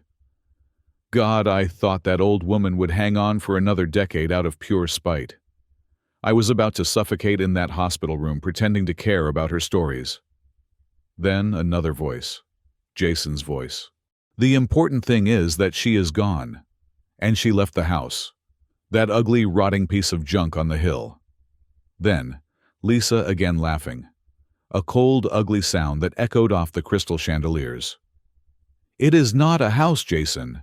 It is a gold mine disguised as a shack, the old witch's warehouse. It will make a fantastic multi-story parking lot for the VIP guests. Can you imagine? Margaret's legacy. A place for rich people to park their Porsches. The silence in the ballroom was absolute. It was a vacuum. 300 people were holding their breath. Then, the voice of the man of the hour, Robert Sterling. Daniel still thinks she only left debt trick him into signing the power of attorney tomorrow while he is still grieving. The recording cut off with the sound of clinking glasses and laughter. The celebration of my mother's death. I stood on the stage alone in the spotlight. I didn't look angry. I didn't look sad. I looked at peace. That, I said into the microphone, my voice, cutting through the shocked silence like a knife, was the eulogy my family gave my mother while her body was still warm. I looked down at the front table. Robert Sterling was purple. He was clutching his chest, his mouth opening and closing like a fish out of water. He tried to stand up, but his legs seemed to fail him. Lisa was shaking. She wasn't looking at me. She was looking around the room, seeing the faces of her friends, her rivals, the socialites she had spent years trying to impress. They were looking at her with pure, unadulterated disgust. You wanted a ceremony, Robert, I said, addressing him directly. You wanted to celebrate the acquisition. Well, here it is. I reached into my inner pocket. I pulled out a folded document. This is the deed to the land, I said. Sterling's eyes locked onto the paper. For a second, a flicker of hope crossed his face. He thought I was still going to sign. He thought he could spin this. He thought money would fix the embarrassment. I took a silver lighter from my pocket, my father's lighter. I flicked it open. The flame danced in the air conditioning. No! Lisa screamed. It was a guttural, animalistic sound. She lunged forward, knocking over her chair. Daniel, don't you dare! I held the flame to the corner of the document. The paper caught instantly. I held it up as the fire ate through the legal jargon, the coordinates, the potential millions. I let it burn until it was close to my fingers. Then I dropped the flaming ash onto the stage floor and stomped on it. The deal is off, I said. The room erupted. It wasn't applause this time. It was chaos. People were standing up, whispering, pointing. Phones were out recording the meltdown. Robert Sterling was shouting something pointing at me, but he was drowned out by the murmur of the crowd. He looked at his partners, the men who were supposed to fund him. They were already backing away, checking their phones, distancing themselves from the toxic fallout. I saw Greg, the CFO, trying to sneak out a side door. Oh, and one more thing, I said, raising my voice slightly to be heard over the din. To the investors in the room, I pointed at the screen again. The black screen vanished, replaced by a new image. It was a spreadsheet. A complex, detailed spreadsheet showing the flow of funds from the Sterling Group into offshore accounts labeled Valenti interest payments. I would check your portfolios, I said, because the Sterling Group is technically bankrupt, and the man you are drinking with has been paying a mobster with your investment capital for 3 years. If the room was chaotic before, it was now an explosion. Robert Sterling let out a strangled cry. He grabbed a steak knife from the table, looking like he wanted to charge the stage, but his legs gave out. He collapsed back into his chair, clutching his left arm, his face turning a terrifying shade of gray. Lisa was paralyzed. She stood amidst the wreckage of her social standing, staring at the screen, then at me. Her eyes were wide, filled with a horror that had nothing to do with her father's health and everything to do with her own exposure. I looked at her one last time. I didn't hate her anymore. Hate requires energy. I just felt a profound sense of cleaning. I placed the microphone back on the stand. It made a dull thud that sounded like a gavel coming down. I turned and walked off the stage, not down the stairs toward them, but out the back exit. I walked past Miller in the sound booth, who gave me a subtle nod. I pushed open the heavy exit doors and stepped out into the cool night air of the service alley. Behind me, I could hear the shouting, the accusations, the sound of an empire collapsing in real time. But out here, it was quiet. The rain had stopped. The stars were out. I loosened my tie. I took a deep breath. It was the first breath of fresh air I had taken in 10 years. The chaos in the ballroom was not a wave. It was a tsunami. The moment the audio recording ended, the room did not just erupt into noise. It erupted into a frantic, terrified energy that vibrated against the crystal chandeliers. "Cut the feed! Cut the damn feed!" Robert Sterling was screaming, his voice cracking into a high-pitched shriek that the microphone on the podium picked up and amplified. He was waving his arms at the control booth at the back of the room, his face a mask of purple rage. "Security! Get him off the stage! Turn it off!" But the feed did not cut. The system was locked down, encrypted by a code that only Miller, the man sitting calmly in the booth, wearing a generic hotel technician uniform, possessed. Miller did not look at Sterling. He simply pressed the next key on his console. The massive screen behind me, which had been displaying the damning spreadsheet of the Valenti interest payments, flickered once. Then, the image changed. A collective gasp sucked the air out of the room. It was a sound I will never forget. The sound of 300 of Seattle's elite realizing they were witnessing a public execution. The image on the screen was high definition. It was a photograph taken 3 days ago. It showed my wife Lisa in the elevator of this very hotel. She was not alone. She was wrapped around Greg, the chief financial officer of Sterling Construction. His hands were on her hips.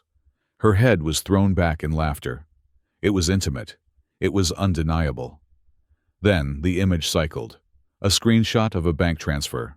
From joint account Daniel Lisa Brown to Jason Sterling. Amount $5,000. Memo, car repair. Then another. From Sterling Corporate Reserve to Lisa Sterling Personal. Amount $20,000. The screen became a slideshow of their moral rot. Every secret they thought they had buried was now projected 20 feet high for their friends, their neighbors, and their investors to see. I leaned into the microphone. My voice was calm, a steady anchor in the storm of their humiliation. "You wanted to know what my mother left me," I said, my voice echoing over the murmurs of the stunned crowd. "You thought she left me a rundown house. You thought she left me debt. But Margaret Brown was a teacher, and she left me the most valuable thing a parent can give a child." I looked directly at the Sterling table. Robert was frozen, staring at the screen. Jason was hiding his face in his hands. But Lisa was vibrating. She was looking at the photo of her and Greg, then at me. Her eyes were wild feral. "She left me the truth," I said. "This is your inheritance, Lisa. The truth." That was the breaking point. Lisa let out a scream that sounded less like a human and more like a wounded animal. She kicked her chair back so hard it toppled over, crashing into the table behind her. "You bastard!" she shrieked. "You ruined everything!" She hiked up her red silk dress and sprinted toward the stage. She was not coming to talk. She was coming to claw my eyes out. Her face was twisted into a rictus of pure hate. She scrambled up the stairs, her heels clicking frantically on the wood. "I will kill you!" she screamed, reaching for the microphone stand, intending to swing it like a weapon. But she never reached me. 2 large men in dark suits stepped out from the shadows of the stage wings. They were not hotel security. They were private contractors I had hired through Vance. They moved with the efficiency of machines. One of them stepped in front of Lisa, catching her arm mid-swing. He didn't hurt her, but he stopped her momentum cold. "Let me go," she thrashed, spitting at me. "He is lying. It is all fake. He is crazy." I stood there, unmoving, watching her struggle. I felt no fear. I felt no pity. I just felt a cold distance, as if I were watching a stranger on a television screen. "I am not lying, Lisa," I said into the microphone. "And I am not finished." I turned my attention back to the crowd. The investors were standing up, checking their phones, whispering frantically to their lawyers. They smelled the smoke, and they were looking for the exit. "Please sit down," I commanded. The authority in my voice surprised even me. "There is one final piece of business to conduct." I reached into my jacket pocket and pulled out a different document. I unfolded it. "My father-in-law," I said, gesturing to the man who was now slumped in his chair, clutching his chest, "has spent the last month telling you all that he is waiting for a bridge loan. He told you that Sterling Construction is solvent. He told you that he just needed my mother's land to secure the financing." I held up the paper. "He forgot to mention who his biggest creditor is," I said. I looked at Robert Sterling. He looked up at me, his eyes glassy. "You owe $12 million in materials and credit to a supplier called Phoenix Holdings," I said. "You have been dodging their calls for weeks. You thought they were just a faceless corporation. You thought you could bully them." I took a step closer to the edge of the stage.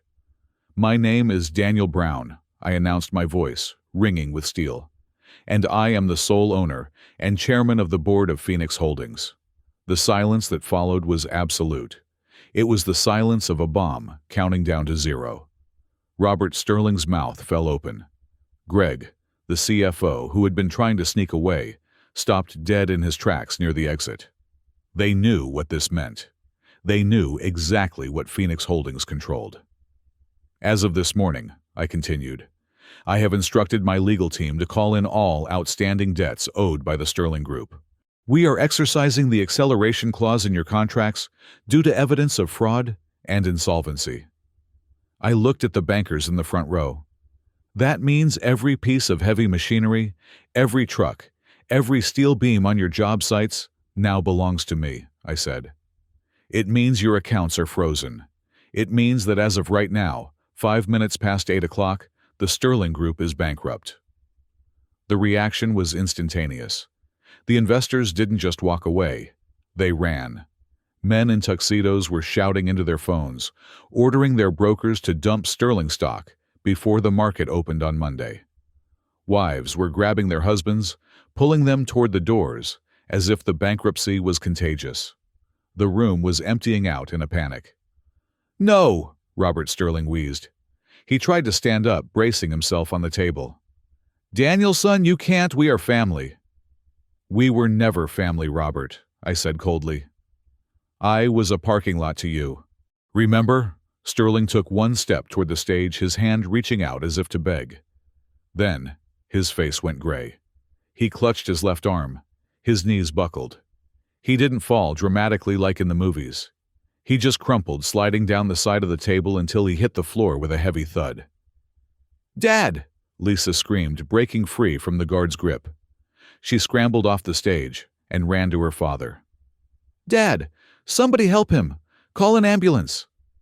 She fell to her knees beside him, slapping his face. "Dad, wake up! Don't leave me with this!"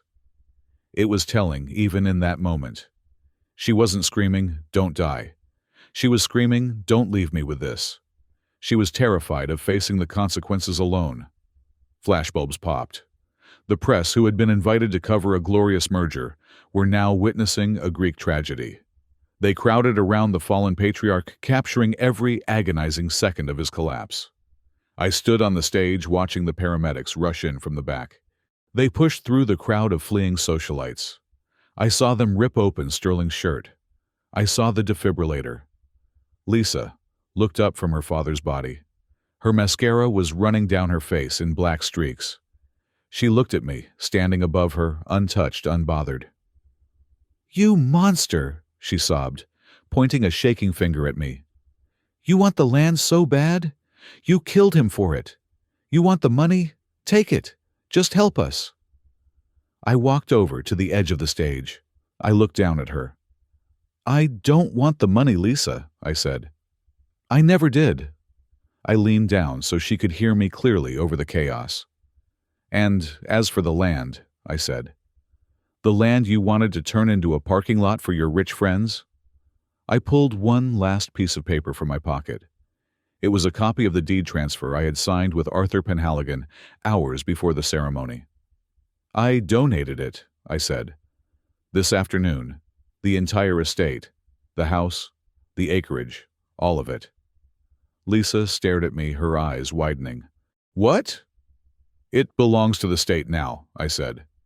"It is designated as a protected heritage site to be developed into a permanent sanctuary and therapy center for the Children's Advocacy Fund. It will be a place for kids who have been abused and neglected. A place where they can be safe from people like you." "You gave it away?" she whispered, the horror of the lost millions finally sinking in. "You gave away my inheritance?" "It was never your inheritance," I said. "It was my mother's. And she loved children. She hated bullies." I straightened up. I buttoned my jacket. "You can't touch it, Lisa," I said. "Not a blade of grass. It is gone, just like your company, just like your reputation, just like us." I dropped the microphone. It hit the floor with a final resonant thud. I turned my back on them. I walked toward the back of the stage. The cameras were flashing blindingly now, a storm of white light. Reporters were shouting questions. "Mr. Brown, Mr. Brown, is it true about the mob connections? Mr. Brown, are you pressing charges? Daniel, look this way." I ignored them all. I walked with a steady, even stride. I didn't look back at the paramedics working on my father-in-law. I didn't look back at my wife weeping over her lost fortune. I reached the service exit. Miller was waiting there holding the door open. He looked at me with a mixture of fear and respect. "That was," Miller started, but he couldn't find the word. "Necessary," I said. I stepped out into the hallway. The heavy metal door slammed shut behind me, muting the screams and the chaos. The silence of the corridor was sudden and jarring. My ears were ringing. My heart was pounding against my ribs, not from fear, but from the adrenaline of the release. I walked down the long, empty hallway toward the loading dock. My footsteps echoed on the concrete. I was alone. I had no wife. I had no family. I had burned my old life to the ground in the span of 10 minutes. But as I pushed open the final door and stepped out into the cool, damp night air of Seattle, I realized something else. I was free. I walked to my car, the keys heavy in my hand. I didn't know where I was going to sleep tonight. I didn't care. For the first time in 10 years, the road ahead was completely, terrifyingly open. And I was the one behind the wheel. The dawn of Sunday did not bring rest. It brought the cold, hard steel of federal intervention. At 7 o'clock in the morning, while the city of Seattle was still waking up to the scandalous headlines of the previous night, the hammer fell. I sat in a rented office across the street from the Sterling Group headquarters, sipping black coffee, watching through the blinds as the drama unfolded with the precision of a military operation. A convoy of black SUVs pulled up to the curb, their tires slick on the wet asphalt. Agents from the Federal Bureau of Investigation and the Forensic Accounting Division of the IRS swarmed the building. There was no knocking, no polite request for entry. They had the warrants I had facilitated. I watched as they taped off the front doors with yellow crime scene tape, a garish contrast to the polished marble facade that Robert Sterling had been so proud of. They were not there to ask questions. They were there to seize servers, filing cabinets, and computers before anyone could shred the evidence of a decade-long Ponzi scheme. My phone buzzed. It was Thomas, the federal prosecutor. "We are in," the text read. "The judge signed the asset freeze order 10 minutes ago. Everything is locked down." I did not smile. This was not a moment for joy. It was a moment for grim satisfaction. The Sterling Empire was not just crumbling. It was being dissected by the state. By noon, the news choppers were circling the Sterling family mansion in the Highlands. I watched the live feed on a monitor in my office. I saw the tow trucks hauling away Robert's Bentley and Jason's red sports car. I saw the agents carrying out boxes of personal effects. The house, the cars, the bank accounts. Everything was now the property of the United States government pending the investigation into wire fraud and money laundering. At 2 o'clock in the afternoon, my personal phone rang. I had turned it back on for this specific purpose. The caller ID showed Lisa. I let it ring 3 times before answering. "Hello, Lisa," I said, my voice devoid of emotion. "Daniel," she sobbed. Her voice was broken, hysterical. It was the sound of a woman who had never been told no in her life, suddenly facing the void. "Daniel, please. You have to stop them. They are taking everything. They put a padlock on the front gate. Mom is having a panic attack. Dad is in the ICU under police guard. You have to stop this." "I cannot stop the FBI, Lisa," I said calmly. "I am just a witness." "You did this," she screamed, then immediately pivoted back to begging. "Daniel, please. We were married for 10 years. Does that mean nothing to you? 10 years of sleeping next to each other. You loved me once. I know you did. Please just tell them it was a misunderstanding. Tell them you gave us permission to use the funds. If you withdraw the complaint, maybe they will go easy on us." "Meet me," I said, cutting through her desperation. "What?"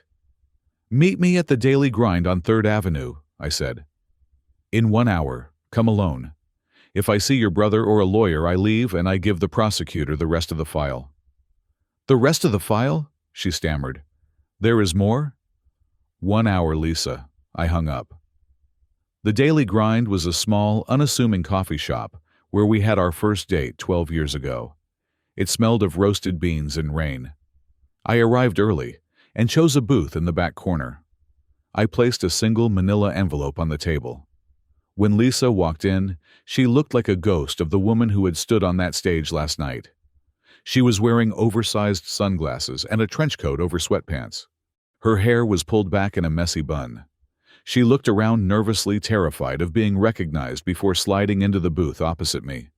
She took off her sunglasses. Her eyes were swollen, rimmed with red. She reached across the table, trying to take my hand. I pulled mine back. "Daniel," she whispered. "Thank you for coming. I knew you still cared. We can fix this, right? We can tell them it was a domestic dispute that got out of hand." I looked at her, studying her face. I looked for remorse. I looked for a shred of genuine guilt. All I saw was fear. Fear of poverty, fear of prison. "This is not a domestic dispute," I said. "This is a federal RICO case. Your father laundered $12 million for the Valenti crime family. You embezzled funds from corporate accounts. Your brother committed insurance fraud." "I didn't know about the mob," she pleaded. "I just did what Dad told me to do with the accounts. I was just trying to help the family." "You are an adult, Lisa," I said. "You signed the checks." I pushed the envelope toward her. "What is this?" she asked, staring at it. "Divorce papers," I said. She recoiled as if the envelope were radioactive. "I am not signing anything," she hissed. "You can't leave me in the middle of this." "You have 2 choices," I said, my voice dropping to a hard, low register. "Choice A. You sign these papers right now. It is an uncontested divorce. You waive all rights to spousal support. You waive any claim to my assets past or future. You admit to adultery. We dissolve the marriage today, effective immediately." "And if I do?" she asked, her eyes narrowing. "If you do," I said, "I will tell the prosecutor that I believe you were a passive participant in the financial crimes.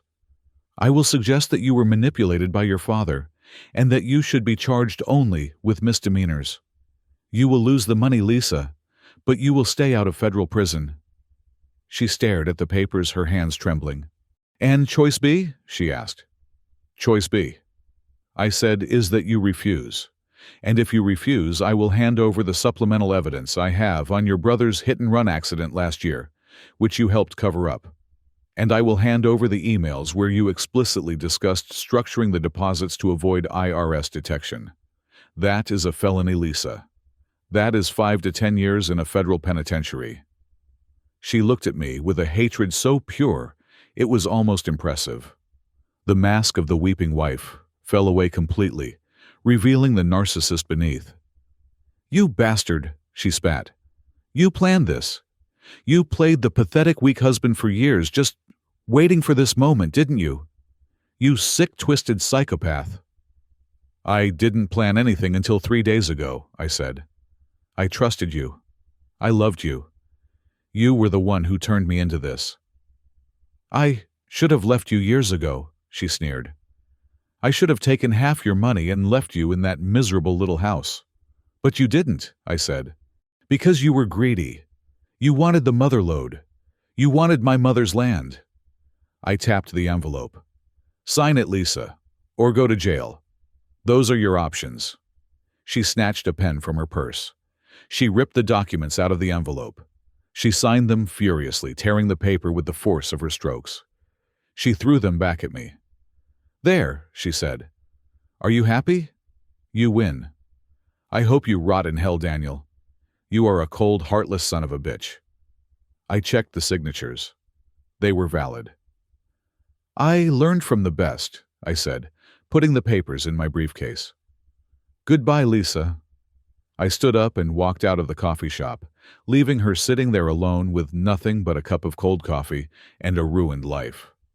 I went straight to the Phoenix Holdings office, a temporary workspace Vance had set up for me in a high-rise downtown. The security was tight. I needed it to be. An hour later, there was a commotion in the lobby. I looked at the security feed. It was Eleanor Sterling, my mother-in-law. She was wearing a fur coat, screeching at the security guard demanding to see me. She looked like a woman on the verge of a psychotic break. "He is my son-in-law," she was screaming. "He stole our company. I want to talk to him. He is an ungrateful parasite." I pressed the intercom button. "Let her up," I told the guard, "but keep 2 men with her." When Eleanor burst into my office, she looked deranged. Her makeup was smeared, her hair wild. "You," she pointed a manicured finger at me. "You did this. You put Robert in the hospital. He had a heart attack because of you. If he dies, it is murder." "He had a heart attack because his lies caught up with him, Eleanor," I said, sitting behind my desk. "I just turned on the lights." "We took you in," she shrieked. "We treated you like family. And this is how you repay us? By destroying our legacy?" "Your legacy was built on theft," I said. "You stole my father's patent. You tried to steal my mother's land. There is no legacy, Eleanor. Just a crime scene." She lunged at my desk, sweeping a stack of papers onto the floor. "I will sue you. I will tell the press you are a liar. I will make sure you never work in this town again." The security guard stepped forward, grabbing her by the arms. "Get off me," she screamed, kicking and flailing. "Daniel, fix this. Give us the money back. We have bills to pay. We have a lifestyle." "Take her out," I said to the guards. "And if she returns, call the police and have her arrested for trespassing." They dragged her out, her screams echoing down the hallway. We have a lifestyle. That was all she cared about. Not her husband in the hospital, not her daughter's divorce, but her lifestyle. I sat in the silence of the office, feeling a heavy fatigue settling into my bones. I had the divorce papers. I had the assets. I had won. I was ready to call Thomas and tell him to go easy on Lisa as I had promised. I picked up the phone. But then, my computer chimed. It was an incoming priority file transfer from Miller, the private investigator. The subject line read, "Urgent, archive recovery. You need to see this." I frowned. Miller was supposed to be done. I opened the file. It was a recovered chat log from an encrypted messaging app on Lisa's old phone, one she had discarded a year ago but hadn't wiped properly. Miller had found it in the digital dump from the seizure. The conversation was dated 18 months ago. It was between Lisa and a contact listed as Dr. S., a friend of hers who was a pharmacist. Lisa. The old lady is lingering. It is taking too long. The dementia is not bad enough yet for us to get power of attorney.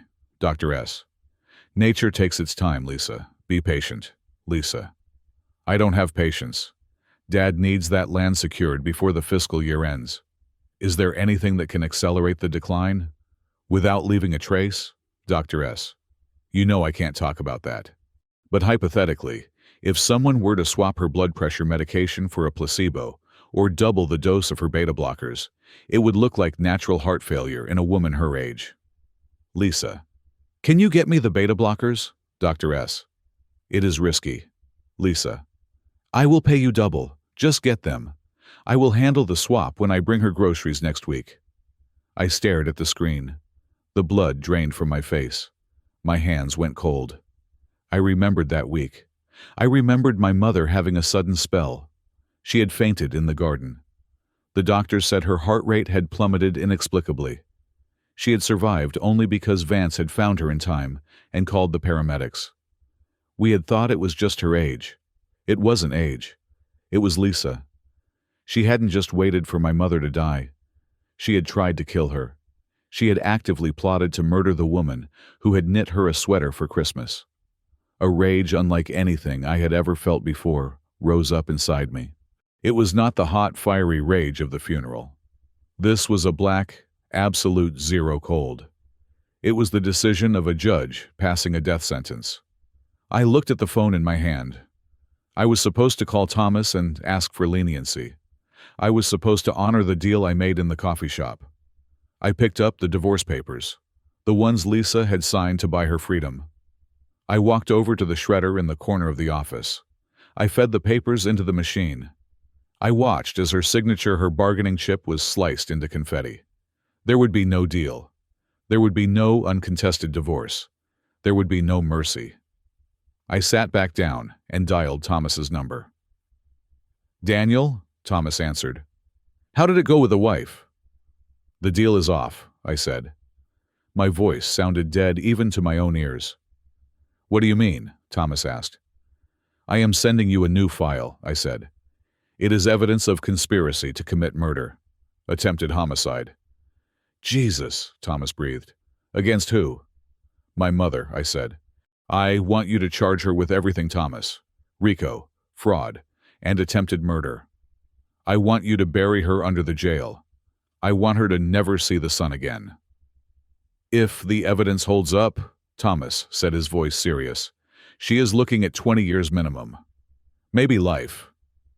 Good, I said. Do it. I hit send on the file transfer. By evening, the news cycle had shifted. It was no longer just a financial scandal. The headline on the scrolling ticker at the bottom of the news channel read, Breaking. Sterling heiress. Arrested for attempted murder. Family empire collapses. I stood at the window of the high-rise looking out at the city lights. Somewhere down there in a cold interrogation room, Lisa was realizing that her game was truly over. She had thought she was playing for money. She didn't realize she had been playing for her life. I turned away from the window. The office was quiet. I was the silent hero of a tragedy I never wanted to be in. I had protected my mother's legacy, but the cost was the total annihilation of the life I had known.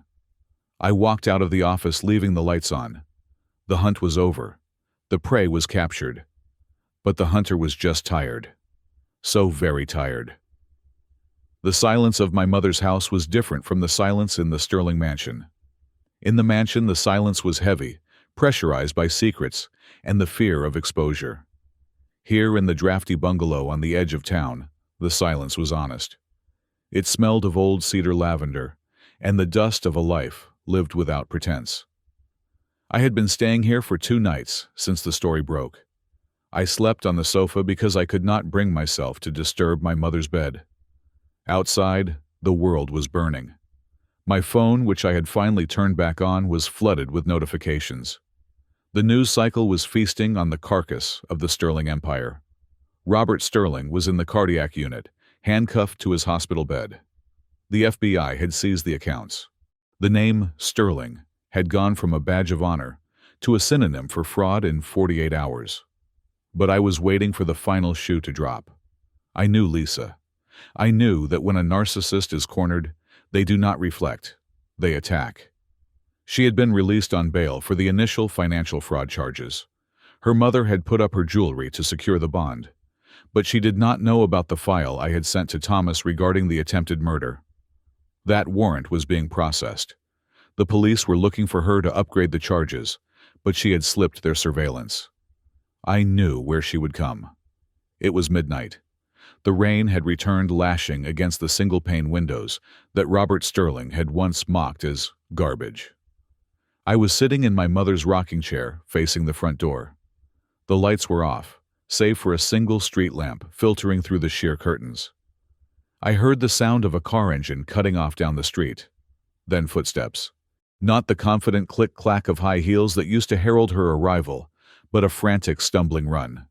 Then the crash. The glass of the kitchen door shattered. I didn't flinch. I didn't reach for a weapon. I simply sat there and waited. She burst into the living room, breathing heavily wet from the rain, her hair plastered to her skull. She looked like a banshee. The red silk dress from the ceremony was gone, replaced by a dark hoodie and jeans, but she still wore the diamonds on her fingers, the only assets she had managed to hide. "Daniel!" she screamed, her voice cracking. She raised her arm. In her shaking hand was a matte black pistol. I looked at the gun, then up at her face. Her eyes were wide, the pupils dilated to the point where the iris was almost invisible. She looked deranged, stripped of all her social armor. "Hello, Lisa," I said softly. "You are sitting there in the dark like a spider," she shrieked, aiming the gun at my chest. "You took it all, my house, my money, my father's reputation. You destroyed my life." "I did not destroy your life," I said, keeping my hands on the armrests of the chair. "I just stopped you from destroying mine, and my mother's." "Shut up!" she yelled, stepping closer. The gun barrel wavered. "You think you are so smart? You think you are the hero? You are a thief, Daniel. You stole my future." "There was no future," I said. "It was all a lie. The resort, the loans, the marriage. It was all a hologram, Lisa. I just unplugged the machine." "I am going to kill you," she sobbed, tears mixing with the rain on her face. "I am going to kill you, and then I am going to kill myself, and then we will be even." "No," I said. "You won't." "Try me," she screamed, cocking the hammer of the gun. The metallic click echoed in the small room. "You think I won't do it? I have nothing left. You took my friends. You took my status. I am a joke, Daniel. The whole world is laughing at me." "They are not laughing at you," I corrected. "They are judging you. There is a difference." I stood up slowly. "Sit down," she shrieked, "or I swear to God I will blow your heart out." I took a step toward her. "Do you recognize that gun, Lisa?" I asked. She looked down at the weapon in her hand, confused for a split second. "It is your gun. I took it from the safe before the feds locked the house. It is the one you bought for home defense." "That is correct," I said, taking another step. I was now only 5 feet away from her. "I bought it 3 years ago, right around the time you started drinking a bottle of wine a night. Right around the time your brother started getting violent when he lost at poker." "Stay back," she warned, her finger tightening on the trigger. "I never trusted you with a weapon, Lisa," I said calmly. "I knew that one day when the money ran out you would turn on me. I knew that your temper was a loaded gun waiting for a target." I looked her dead in the eye. "I removed the firing pin 2 years ago," I said. "I turned that gun into a paperweight." Lisa froze. She looked at the gun, then back at me. A flicker of doubt crossed her face. "You are lying," she whispered. "You are trying to trick me." "Am I?" I asked. "You know me, Lisa. I am the restoration architect. I fix things. But I also know how to dismantle them. I took that gun apart, filed down the pin, and put it back together. It looks real. It feels real. But it cannot kill. just like your love for me." Her face twisted in a mixture of rage and terror. She didn't want to believe me, but the seed of doubt had bloomed into a forest. "Liar!" she screamed. She squeezed the trigger. Click. The sound was louder than a gunshot in the silence of the room. Click, click, click. She pulled the trigger again and again, frantically, uselessly. The hammer struck empty air. There was no explosion. There was no power. She stared at the useless metal in her hand, then threw it at me. It bounced harmlessly off my shoulder and clattered to the floor. She collapsed. Her legs just gave out and she fell onto the dusty rug where my mother used to sit and grade papers.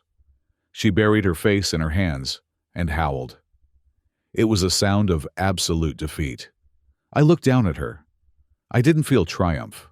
I didn't feel the rush of victory I had expected. I just felt a deep, hollow exhaustion. "Why?" she sobbed into the carpet. "Why did you have to go this far? We could have shared it. If you had just told us about the money, if your mother had just shared the wealth, none of this would have happened."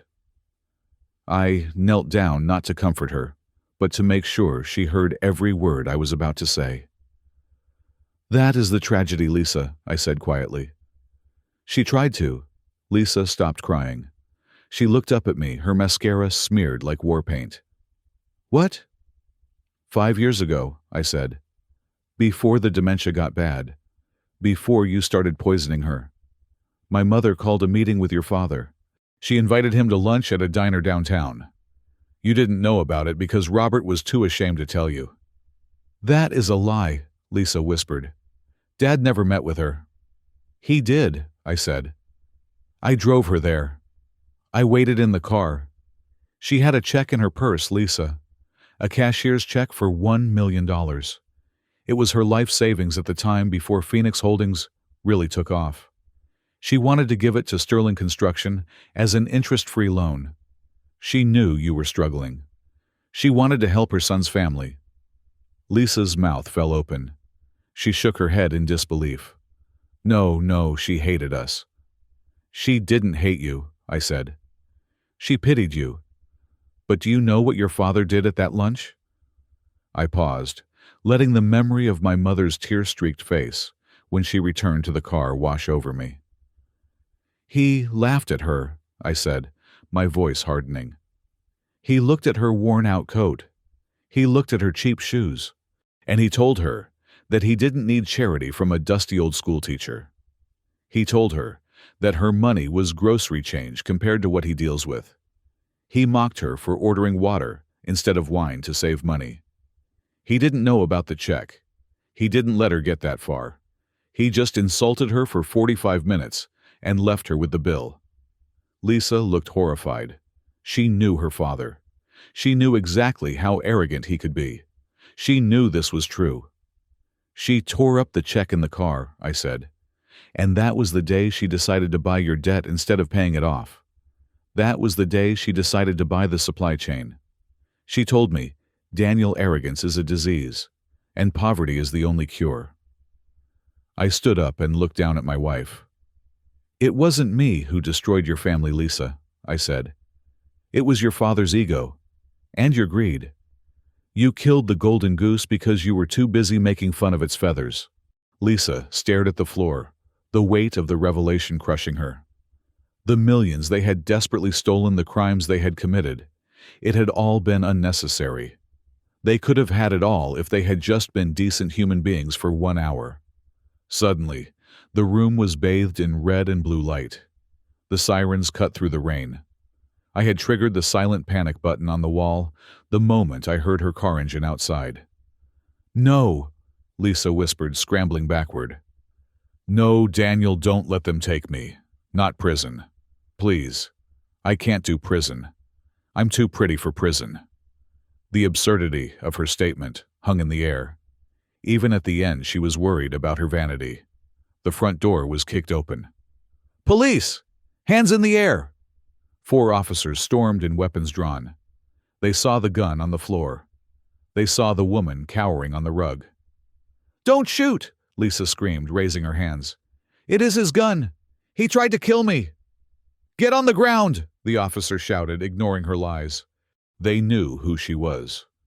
Her face had been on every news channel for 48 hours. Two officers grabbed her, forcing her face down onto the carpet. I watched as they pulled her arms behind her back. The metallic click of the handcuffs was real this time. It was the sound of a steel trap snapping shut. "Daniel!" she screamed as they hauled her up. She thrashed, kicking at the officers. Tell them I am your wife. You have to help me." I stood still, my face impassive. "She broke in," I said to the sergeant. "She threatened my life. The gun is on the floor." "You traitor!" Lisa shrieked as they dragged her out the door. Her voice was raw guttural. "I hate you! I hate you!" I watched her go. I watched the woman I had vowed to protect, the woman I had shared a bed with, being shoved into the back of a squad car, like a common criminal. I watched the lights flash against the wet pavement. When the car drove away, the silence returned. But it was a different kind of silence now. It was empty. It was final. I closed the broken door and propped a chair against it. I walked into the kitchen and poured myself a glass of tap water. My hands were shaking just a little. The next few months were a blur of legal proceedings, depositions, and headlines. The justice system, usually slow, moved with surprising speed, when the evidence was as overwhelming as what I had provided. Robert Sterling never left the hospital a free man. He recovered from his heart attack, only to be wheeled into a courtroom. The jury deliberated for less than 3 hours. He was convicted on 14 counts of wire fraud, money laundering, and conspiracy. The judge, disgusted by the revelation of the mob connections, sentenced him to 15 years in a federal penitentiary. At 65 years old, it was effectively a life sentence. Jason Sterling, the coward, never faced the music. He fled the country the night the news broke. The FBI traced him to a non-extradition country in South America, where rumor had it he was working as a bartender under a fake name, hiding from both the law and the Valenti crime family, who were undoubtedly looking for their missing money. He was gone, a ghost in the wind. And Lisa. The charge of attempted murder stuck. The chat logs, combined with the testimony of the pharmacist who rolled over on her to save his own skin, were damning. She pleaded guilty to avoid a life sentence. She was sentenced to 12 years. I didn't go to her sentencing. I read about it in the newspaper while drinking coffee on the porch of the ranch in Montana. But that night in the empty house, before I left for Montana forever, I had one last conversation. I walked into the small bedroom at the back of the house, my mother's room. It was exactly as she had left it. The quilt was folded. The book on the nightstand was marked at page 102. I picked up the framed photograph on the dresser. It was a picture of my mother and me at my college graduation. She looked small next to me, but her eyes were fierce, filled with a pride that burned brighter than any sun. I traced the line of her jaw with my thumb, the same jawline Vance said I had inherited. "They are gone, Mom," I whispered into the quiet room. "The house is safe. The land is safe. The kids will be safe here." I felt a lump form in my throat. I had spent so much energy being the avenger, being the cold, calculating executor of her will, that I hadn't had time to just be her son. "I did what you told me," I said, my voice trembling. "I found my spine. But God, it hurts." I sat down on the edge of her bed and wept. I didn't cry for Lisa. I didn't cry for the wasted years. I cried because the only person who would have understood the cost of this victory was the one person who wasn't there to see it. "I did it," I whispered through the tears. "I finished the story." And in the silence of that room, I felt a strange sense of peace settle over me. The debt was paid. The ghosts were banished. The pen was finally truly in my hand. 6 months. That is how long it takes for the human body to replace almost every cell in its structure. We are biologically not the same people we were half a year ago. And as I stood on the front porch of the Victorian house in Seattle, for the final time watching the sold sign swaying in the gentle spring breeze, I felt that biological truth in my bones. The man who had trembled in the hallway listening to his wife betray him was dead. The man who had stood on a stage and burned a deed was gone. The Daniel Brown who locked the front door and dropped the key into the envelope for the realtor was new. The divorce decree had arrived in the mail 3 days earlier. It was a single sheaf of paper, stamped with the seal of the court. Dissolution of marriage, final. There was no fanfare, no screaming matches. Just a quiet, administrative end to a decade of noise. Lisa was currently serving the first year of her sentence at a minimum security facility in California. I had heard through the grapevine that she was working in the prison laundry. It seemed fitting. She had spent her life trying to wash away her family's stains. Now, she was washing strangers' sheets. I walked down the steps of the porch and got into my truck. I did not look back.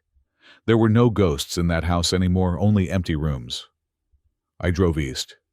I drove past the city limits, past the suburbs, past the mountains that acted as the walls of my old life. I didn't stop until the skyline of Seattle was just a memory in the rearview mirror. My destination was Montana, Blackwood Estate. The transition was jarring at first. The silence of the ranch was loud. But over the last few months I had learned to tune myself to its frequency. I wasn't just living there. I was working. The palladium mine was operational, managed by a team of ethical engineers I had hired personally. But the wealth it generated was no longer just sitting in a vault. I sat in the study, the same room where I had first learned the truth about my mother, and signed the final paperwork for the Margaret Fund. It was not a typical charity. It was a legal defense and grant fund designed specifically to protect small family businesses from predatory corporate takeovers. If a developer tried to use zoning laws to crush a local bakery, or a conglomerate tried to steal a patent from an inventor in a garage, the Margaret Fund stepped in. We provided the lawyers the money and the muscle to fight back. We were the shield my father never had. And the land in Seattle? The 40 acres that Robert Sterling had been willing to kill for? It was beautiful. I had flown back 2 weeks ago for the opening. We had torn down the fences. We had planted 300 oak trees. We had built a playground, a community garden, and a small library box where people could take and leave books for free. We named it Margaret's Garden. There is a plaque at the entrance. It reads, "For the teachers who plant seeds that they will never see grow." I watched children playing tag on the very spot where Lisa had planned to build a parking garage. I saw a young couple having a picnic where Robert Sterling wanted his VIP lounge. It was the purest form of victory I could imagine. But the biggest change wasn't the land. It was me. I spent my mornings riding the perimeter of the estate. It was on one of these rides that I met Sarah. Sarah was not a socialite. She didn't wear silk and she didn't drink champagne at noon. She was the local large animal veterinarian, and she was the daughter of Vance, my mother's loyal foreman. I had called her out to look at one of the horses that had developed a limp. She arrived in a battered pickup truck wearing muddy boots and a flannel shirt, her hair pulled back in a practical ponytail. She didn't bat an eyelash at the size of the estate, or the fact that I was technically a multimillionaire. She just looked me in the eye, shook my hand with a grip that could crush a walnut, and asked me to hold the horse's head. "You are holding him wrong," she had said bluntly that first day. "He can feel your tension. Breathe, Daniel." I breathed. The horse relaxed, and so did I. We started having coffee after her rounds. Coffee turned into dinner. Dinner turned into long walks where we talked about everything except money. Sarah didn't care about Phoenix Holdings. She cared about whether the winter wheat would survive the frost. She cared about the injured hawk she was rehabilitating in her barn. She was kind in a way that didn't ask for a receipt. One evening, late in the summer, I was walking through the small vineyard we had planted on the south slope of the hill. The sun was setting, painting the sky in violent streaks of purple and gold. The air smelled of sagebrush and cooling earth. Vance walked up to me. He looked older these days, but he still walked with the stride of a man who owned the ground beneath his feet. He held out an envelope. "This came today," Vance said. "From the correctional facility." I took the envelope. The return address was stamped in red ink. Inmate, Lisa Sterling. I stared at the handwriting. It was shaky, less confident than the jagged script I remembered. "Do you want to read it?" Vance asked. I held the letter up to the dying light. I could imagine what it said. It would be a plea, or an accusation, or a manipulation disguised as an apology. "I have changed, Daniel. It is hard in here. I miss you. Can you send money for the commissary?" I thought about the woman who had screamed at me in the dark with a gun in her hand. I thought about the woman who had poisoned my mother. I thought about the 10 years I had spent trying to make her happy, only to be laughed at behind my back. "No," I said. "I don't." I reached into my pocket and pulled out my father's silver lighter, the same one I had used to burn the deed on the stage. I flicked the wheel. The flame jumped to life, stubborn and bright against the wind. I touched the flame to the corner of the envelope. Vance didn't say anything. He just watched as the paper curled and blackened. I watched the name Lisa Sterling dissolve into ash. I held it until the heat nipped at my fingertips. Then I let it fall to the dirt. I stepped on the ashes, grinding them into the soil of my mother's land. "You know," I said, looking out at the mountains. For a long time I thought revenge was about taking things from them. I thought it was about making them hurt the way I hurt. "And now?" Vance asked. "Now I realize that was just the surgery," I said. "It was necessary to cut out the cancer. But the healing, the revenge?" I looked down toward the main house. The windows were glowing with a warm yellow light. I could see a silhouette moving in the kitchen. It was Sarah. She was making stew. I knew that in 10 minutes she would ring the dinner bell. I knew that we would sit at the table, drink cheap wine, and laugh about something the dogs did. I knew that I would go to sleep without checking the locks 3 times. "The revenge is that I don't need them to be happy," I said. "The revenge is that I am going to live the rest of my life and they are not going to be a part of it. Not even as a memory." Vance smiled. He clapped a hand on my shoulder. "Margaret would be proud, son." "She would," I agreed. Vance turned and walked back toward the barn to check on the stock. I stayed on the hill for a moment longer. The wind picked up, rushing through the valley. It was a clean wind. It carried the scent of pine, of rain on the horizon of freedom. I took a deep breath, filling my lungs. I felt light. The weight of the deception, the anger, the grief, it had all evaporated. I was just a man standing on a hill. I turned my back on the sunset. I turned my back on the ashes of the letter. I turned my back on Seattle, on the Sterlings, on the past. I looked toward the house. The front door opened and Sarah stepped out onto the porch. She waved at me. "Daniel!" she called out, her voice carrying clear and sweet over the distance. "Dinner is ready. Come inside before it gets cold." I smiled. It was a real smile, one that reached my eyes. "Coming," I shouted back. I started walking down the hill, my boots crunching on the gravel. I walked faster, with every step moving toward the warmth, toward the light, toward the life that was finally truly mine. As I reached the porch, Sarah held the door open for me. I stepped inside, and she closed the door against the night. The screen went black. Thank you so much for listening to my story. I would love to know where in the world you are tuning in from, so please drop a comment below and share your thoughts on Daniel's journey. If you enjoyed this story of justice and redemption, please subscribe to the channel, Calm Revenge Stories, like this video, and hit that hype button to help get this story out to more people.